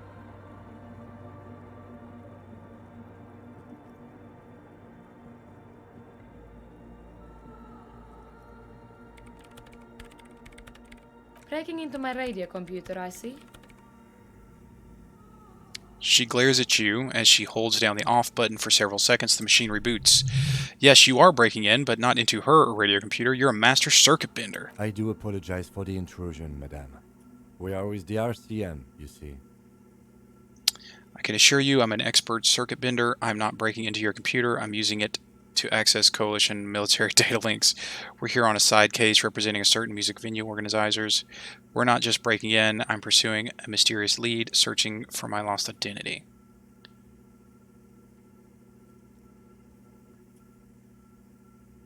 Well, you won't find any music venue organizers here. She barely looks at you from the keyboard. You hear the machine whir back to life. It is me and my computer, and it has been this way for weeks. Now, please give me some room. I need 2 seconds to see that you haven't destroyed anything. We should talk to her after she has rebooted the machine. Is it rebooted?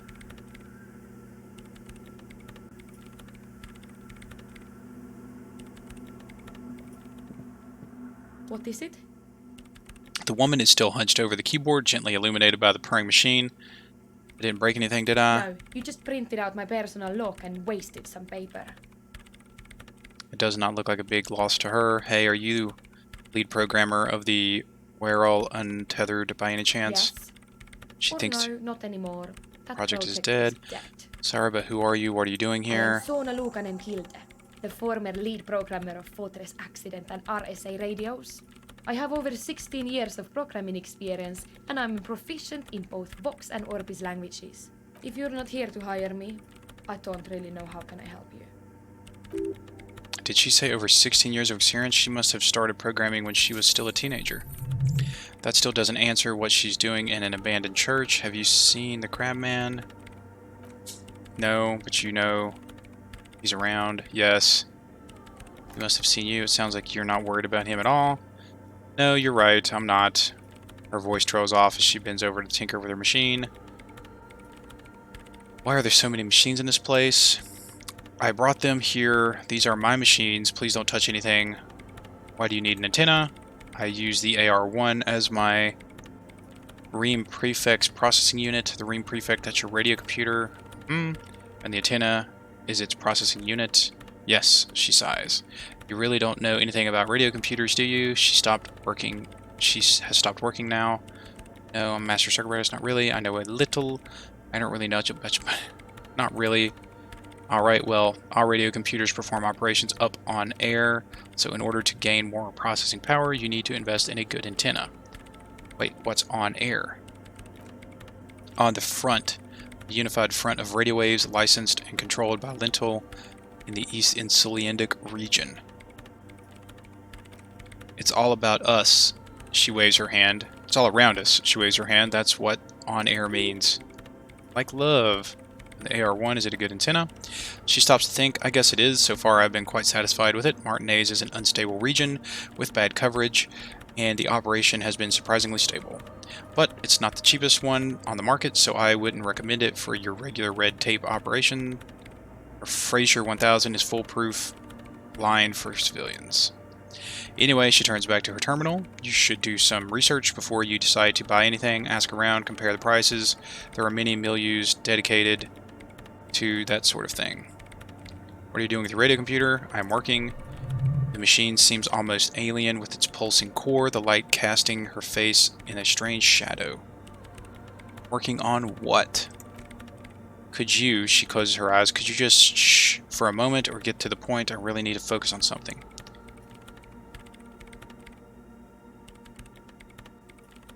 Isn't your Ream prefect made for government use? So you do know something about computers? She looks up almost proudly of you.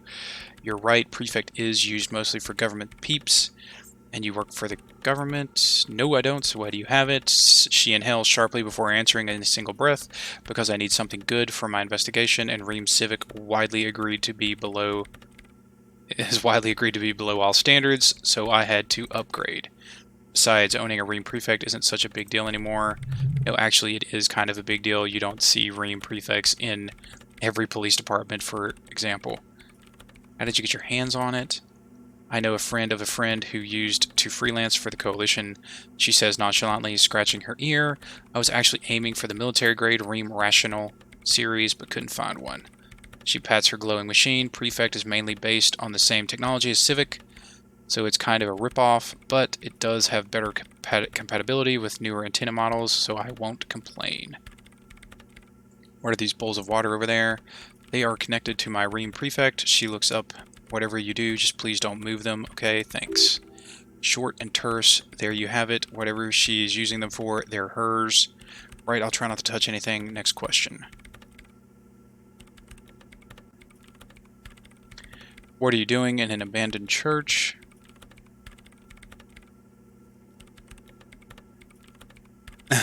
Alright guys, hang on. Gotta let my dog out again. Be right back.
Alright, back again.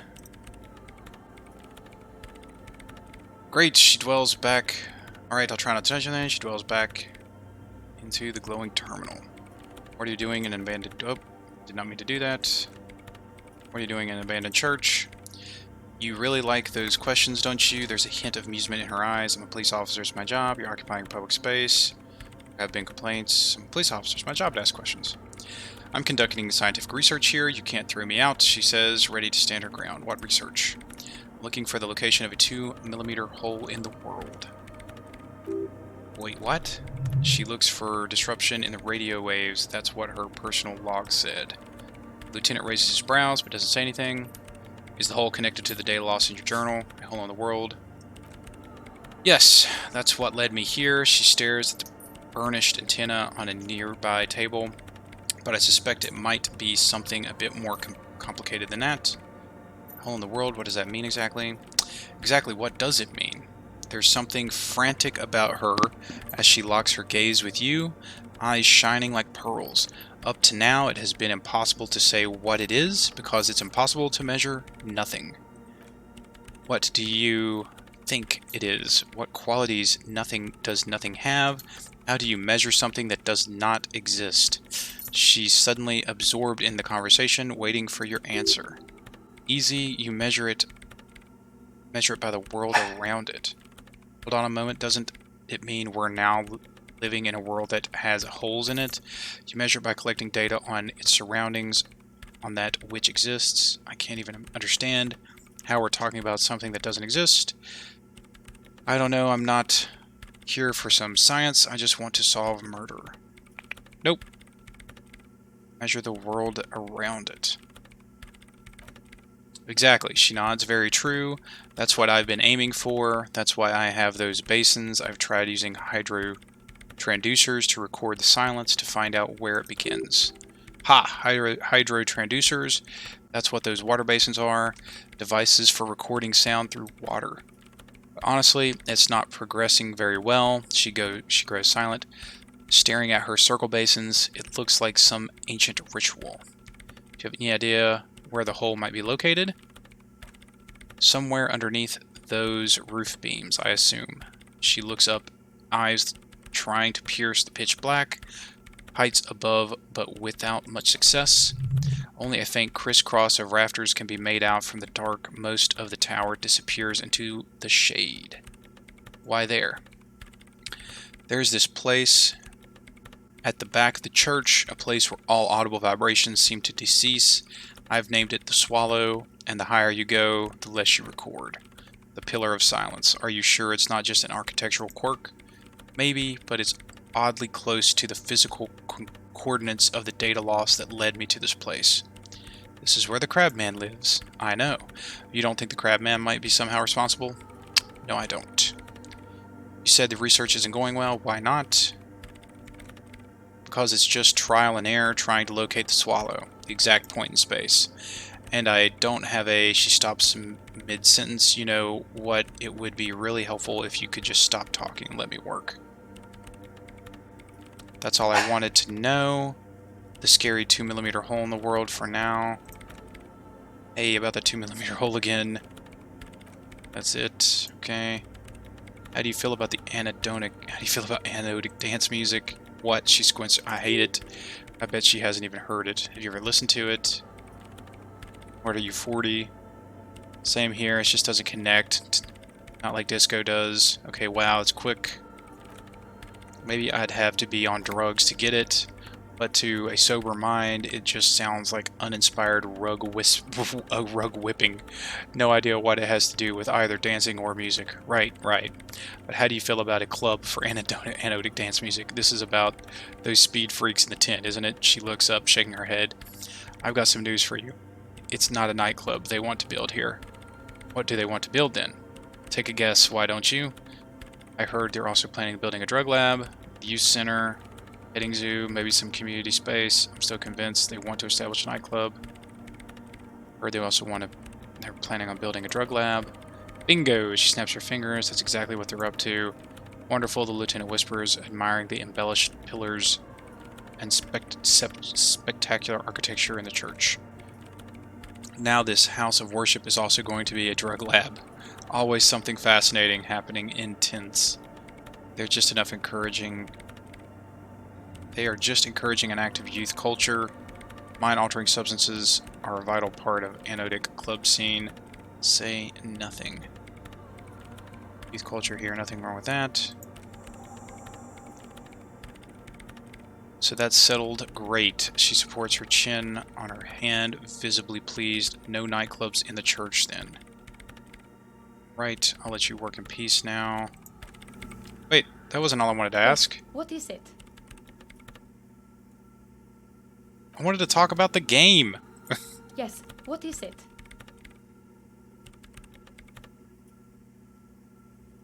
Oh, man.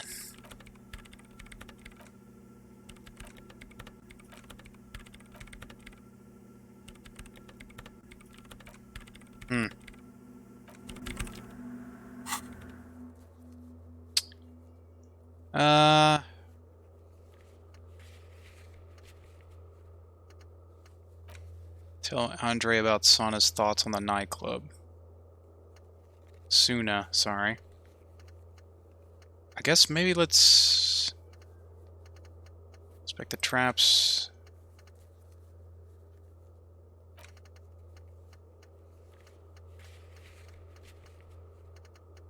Did that. Did that. Did that. We got a skill point. We have to put it in volition. And we need to like reset the rhetoric checks somehow. Right?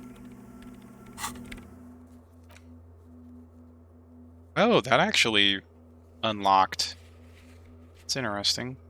Something unlocked that at some point. At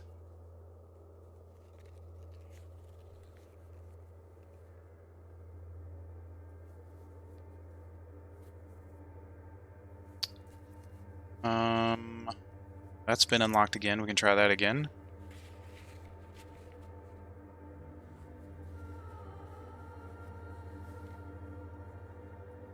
Empathy. Volition and rhetoric. Yep. Those have not been reset. So, I think we want to go back to the... I don't see anything else. I think we want to go back to the, thing. Oh, I'm running. I don't want to run. I said not to run in here. Dang it. I did good for so long.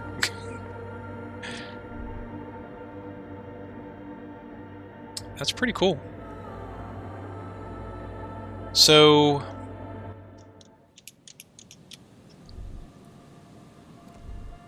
I want to go back and check out the original computer, now that I know the password.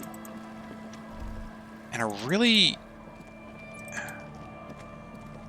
So there's that backup data cube that's in the freezer. But...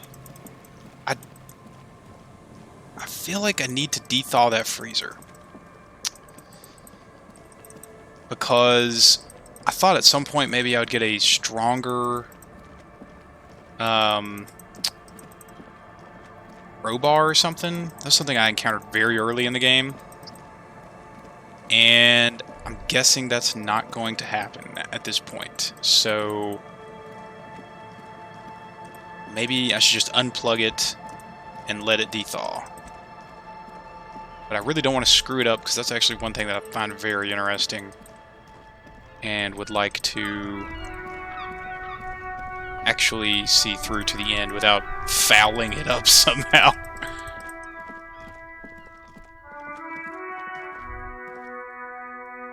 What is Kuno's?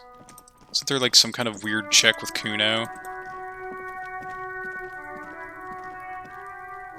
Fuck, this Kuno Empathy. He is 1. Yeah, I don't think I've got enough. I don't think I got enough empathy for that. I could only bump it like 2, I think. Isn't it the isn't empathy? It's like 2 things. There's 1.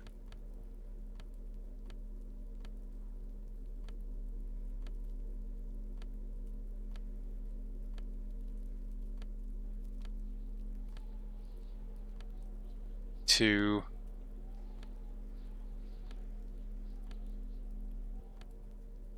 I really wish they could just like have buttons like maximize empathy.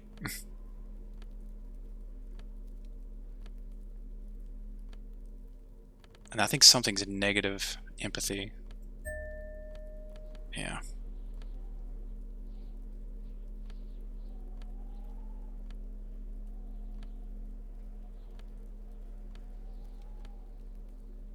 Yeah. It gives me plus. Let's put those shoes on. And then I think it was classics.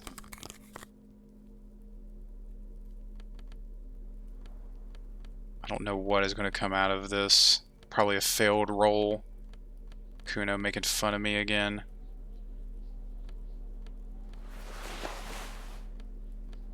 Sure, we'll put that on for now. Alright, let's see what happens. We got I think it just got like a net +3. Fuck this Kuno kid! 8%. Say legendary. Ah, it did not go up much, did it? So I'd have to roll. It's 14. See what happens. think you can turn the Kuno down for a moment. Let's talk normal. Kuno, listen, I know this is boundary pushing thing is new to you, but it's old news to us grown-ups. Kuno, you must have seen all kinds of things. Throwing stones here. Want to help the RCM with the murderer? Bust a murderer? Nope.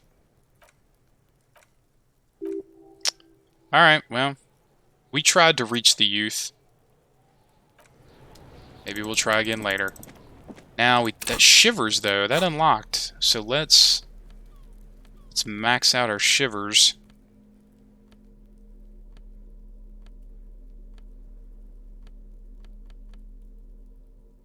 It's a shivers. That's a shivers. I don't think our other jacket has shivers on it. No. So there's nothing else in this row that has shivers.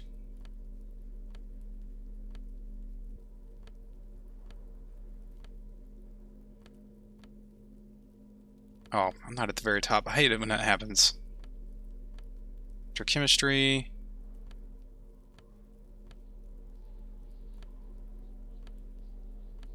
I feel like there was something else, because I remember getting something that had shivers. Didn't think it might have been that jacket, though. And thinking, hey, I can go do that again.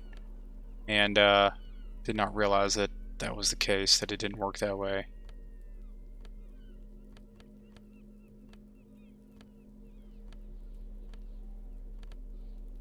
Alright, so that's it. So is anything else taking down shivers?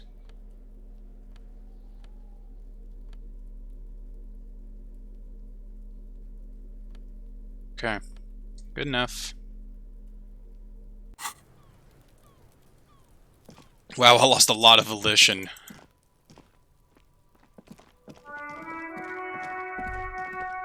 Went from having like 4 volition to 2.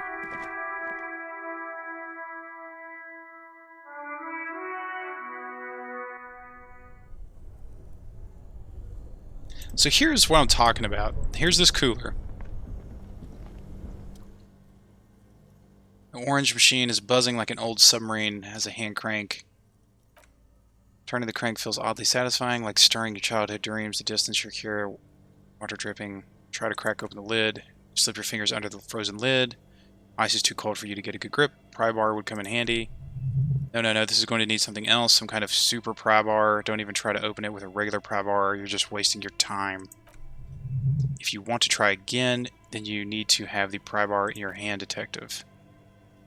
See, this is all part of the tutorial, and I really feel like I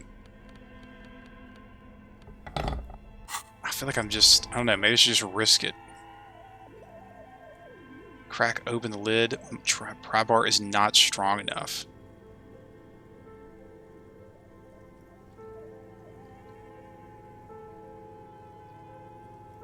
But if is it supposed to be kept cold? That's the thing, I don't want to ruin it. Maybe let's go see what's going on up here. Wow, it's getting late. It's 1600. Whoa. This day's really gone by fast.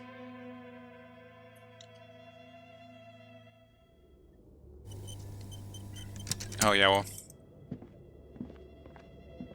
Let's go talk to the dice. Wait, I can't walk? I guess I need the flashlight. It's want me to use the flashlight. Okay, alright, flashlight it is. I'm gonna go talk to the dice maker real quick.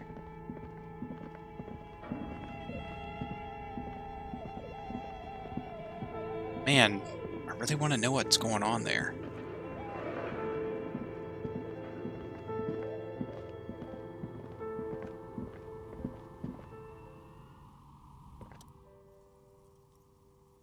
%, is even.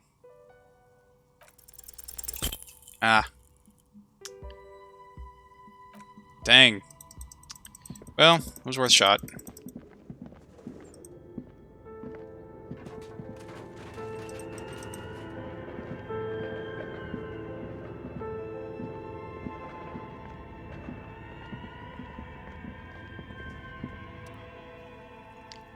Start the production schedule. Press play.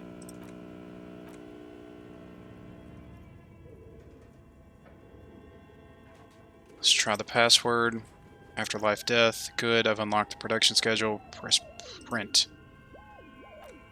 Really? She just used the same password? The lieutenant seems almost disappointed. Discover that as he murmurs, maybe those radio computer guys aren't that paranoid after all. Press off. Press print. With quiet determination, the printer starts printing, a piece of paper unfolding like a handheld fan. A black crisscross of letters covers its surface. Read the printout. It's a project report written by the lead producer, Andy Schott, about We're All Untethered, a radio game developed by Studio Fortress Accident. The first few pages have given an overview of the capital and workforce, while the rest of it seems to be production schedule. Read about capital. I want to know about money. In its short time of existence, Fortress Accident SCA managed to burn through truly insane amounts of money. The first tranche of seed financing brought in 150,000 real, but then came the delays. Eventually, the damage reached 400,000 real with only half of the game finished. Gosh, where did they get all this money? Let's say it was a real adventure for their Iguanian investor. Read about the workforce who worked here. Fortress Action employed 18 people, the bulk of them composed of writers and concept artists. There were also radio programmers, sound engineers, a CEO, 2 marketing experts, and a single overburdened producer who developed a habit of popping pyroholidin in the basement to escape his obligations. Why did Fortress Accident have so many concept artists? Wait, why did a radio game need so many concept artists? It didn't. It didn't need so many concept artists? No, definitely not. A few more producers could have come handy, though, especially when dealing with writers, some of whom routinely skipped work because of mental health issues and extremely unprofessional sleep schedules. One of them even managed to steal some valuable company property before skipping town for good. Skim through the production schedule, whatever it is. The production schedule depicts their glorious descent into bankruptcy because of the concept artists. No, not the concept artists. It wasn't even the writers with their panic attacks and their 3-hour lunches. It was impossible not to fail. The project was too large and no amount of money could satiate the ever-expanding ambition of the development team. They tried to make a $4 million real game with $400,000 in their bank account. They thought they could bridge the gap with pure willpower and imagination. They couldn't. Oh, so they were done in by their own ambition. No, even their success remained within an ever-narrowing margin of possibility that, despite everything, never entirely disappeared. That is, until they discovered the Valley of the Heads. The what? As at the 11th hour, the lead designer, Zimsk-born Sulislaw Zawaza decided that what We're All Untethered needed was a secret mystical location at the extreme edge of the map. This place was to be the Valley of the Heads, where the heads of all the headless constructs could be found. The player would have to have been able to choose a head for their headless party member, and each head would be voiced on air by a professional actor. This is some insane shit. Who were these people? The world had never seen their kind of before and might never again. How many heads were there? So many. At last count, there were approximately 10,000 heads for 10,000 headless men, all of which could be endlessly recombined. How many combinations could you make out of that? Do you really want to know? There seems to be calculations here, but it may take a while. Yeah, how bad could it be?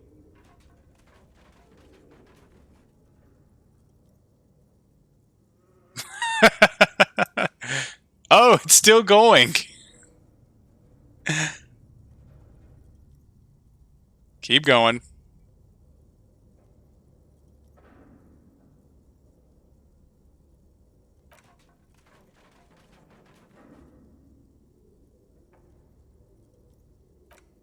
The lieutenant taps his foot impatiently, his arms folded tight against his chest. Alright, I get the point. It's a lot.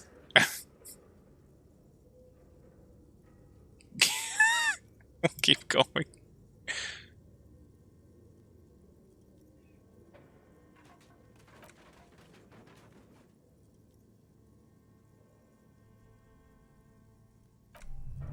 What if you broke the radio computer? What if it's never going to stop? Just let the numbers wash over you. And that's it. It's okay, so that's what did them in. Well, yeah, that and the catastrophic data loss. The what now? That must be the anomaly mentioned in the church log. Oh, the nature of the data loss. There's ominously little information in the production log. It comes at the very end, where things get fuzzy and dark, where tables and numbers seem to vanish into an eerie nothingness before their Iguanesian investor pulled the plug. What is clear is that one day an unidentified numeric anomaly occurred on the East Revacholian lintel front, just as the We're All Untethered project was being compiled that day, and the anomaly caused all the data to get lost in the air. I didn't understand. And the anomaly caused when the project was returned. It was completely blank. The team spent weeks on the phone with Lintel, the service provider, but despite their diagnostics, they could never produce a satisfactory explanation or pay for the loss. What, they lost the whole game and wouldn't even pay for it? Wasn't there a copy of the game, a backup? Mysteriously enough, it seems that the off-site copy happened to be on-site when the catastrophic data loss occurred. It was the lead programmer's responsibility to oversee weekly maintenance of the off-site copy and, well, keep it off-site. An explanatory note from the lead programmer has been attached. What does it say? S. Lu Kanin Kilday, the lead programmer of Fortress Action, at the off-site copy was on-site because there was no off-site anymore. Not for me. No, not after 8 months of crunch. I didn't have a home anymore, so I started keeping it in the basement in the ice bare refrigerator near where I went to sleep. It was perfectly safe there. The temperature conditions were optimal. It's not very convincing, is it? Seems like a perfectly reasonable explanation. Is there anything? It's not very convincing, is it? Her former colleagues would agree with you. She's right, actually. Nothing wrong with keeping this type of filament memory in a fridge. Is there anything else from this lead programmer? The production schedule ends with a few random notes that seem to be added sometime later. Read the notes at the end. 4 months later, by an unknown author, I'm the only one left, and it's gotten rather damp here. A few other businesses have gone under too. Slipstream switched to making skis, and hairdressers just left, cursing Martinez. They're right, though. Something's seriously wrong with this place. Martinez, all of it. Still haven't gotten an answer from Lintel about what happened. All I could get were the physical coordinates of the error on the East Insulindian front on that day. Since the computation happened on air, I reckoned it had to coincide with an actually existing location. I have compared the coordinates to a map of the Revachol West. Turns out it's only 800 meters from here. The address is St. Brune, 1147. I'm going to look this thing in the eye. St. Brune, 1147. That's what the street sign next to the church said. Tear off the print out and throw it away. Tiles on the cube are still smoldering, casting the framework in a soft glow. Fluorescent print play. Remove the production schedule. Alright. Well, that's cool. So, yes, there has to be something going on with this backup that we found. There's a backup in the basement. We just have to figure out how to get it. Because it's not in there. That's where the body is. It's here, in this one. So, I think that's probably what we're going to tackle when we come back. We're going to take a break, maybe eat some dinner, and then I'll probably be back later tonight to do some more investigation. But we are barreling along here, wrapping up. I mean, this list used to be pretty extensive, and now, boom, I mean, we are down to the nitty-gritty. We've only got the secret passages that I have no idea if we're going to be able to figure out. Doing this, still finding armor pieces. Some of the stuff that is, like, this is one we're going to take care of. That I thought we would have been able to figure out by now. Don't know what's going on with that. This is all kind of all tied together there. We've done all that investigation. We kind of just need to go cash it in. So yeah, I mean, we don't have a lot of quests left. So, but who knows? Maybe it's going to open up a new area and we'll get more quests. But for now, we're going to call it a stream, and we'll come back to it maybe later this evening. If you're watching the stream and you want to check out old episodes and other streams that I've done, click the YouTube link and it'll take you over to the YouTube page where you can find all of the archives. If you're watching this on YouTube and you want to join us live on the stream, just check out a link in the description to bring you over to the Twitch channel where you can follow and get a notification every time that I go live. So thanks for joining me, whether live or after the fact. I hope you enjoyed it. I'm having a good time with this now, and I hope to see you again soon. Take care of yourselves. Bye.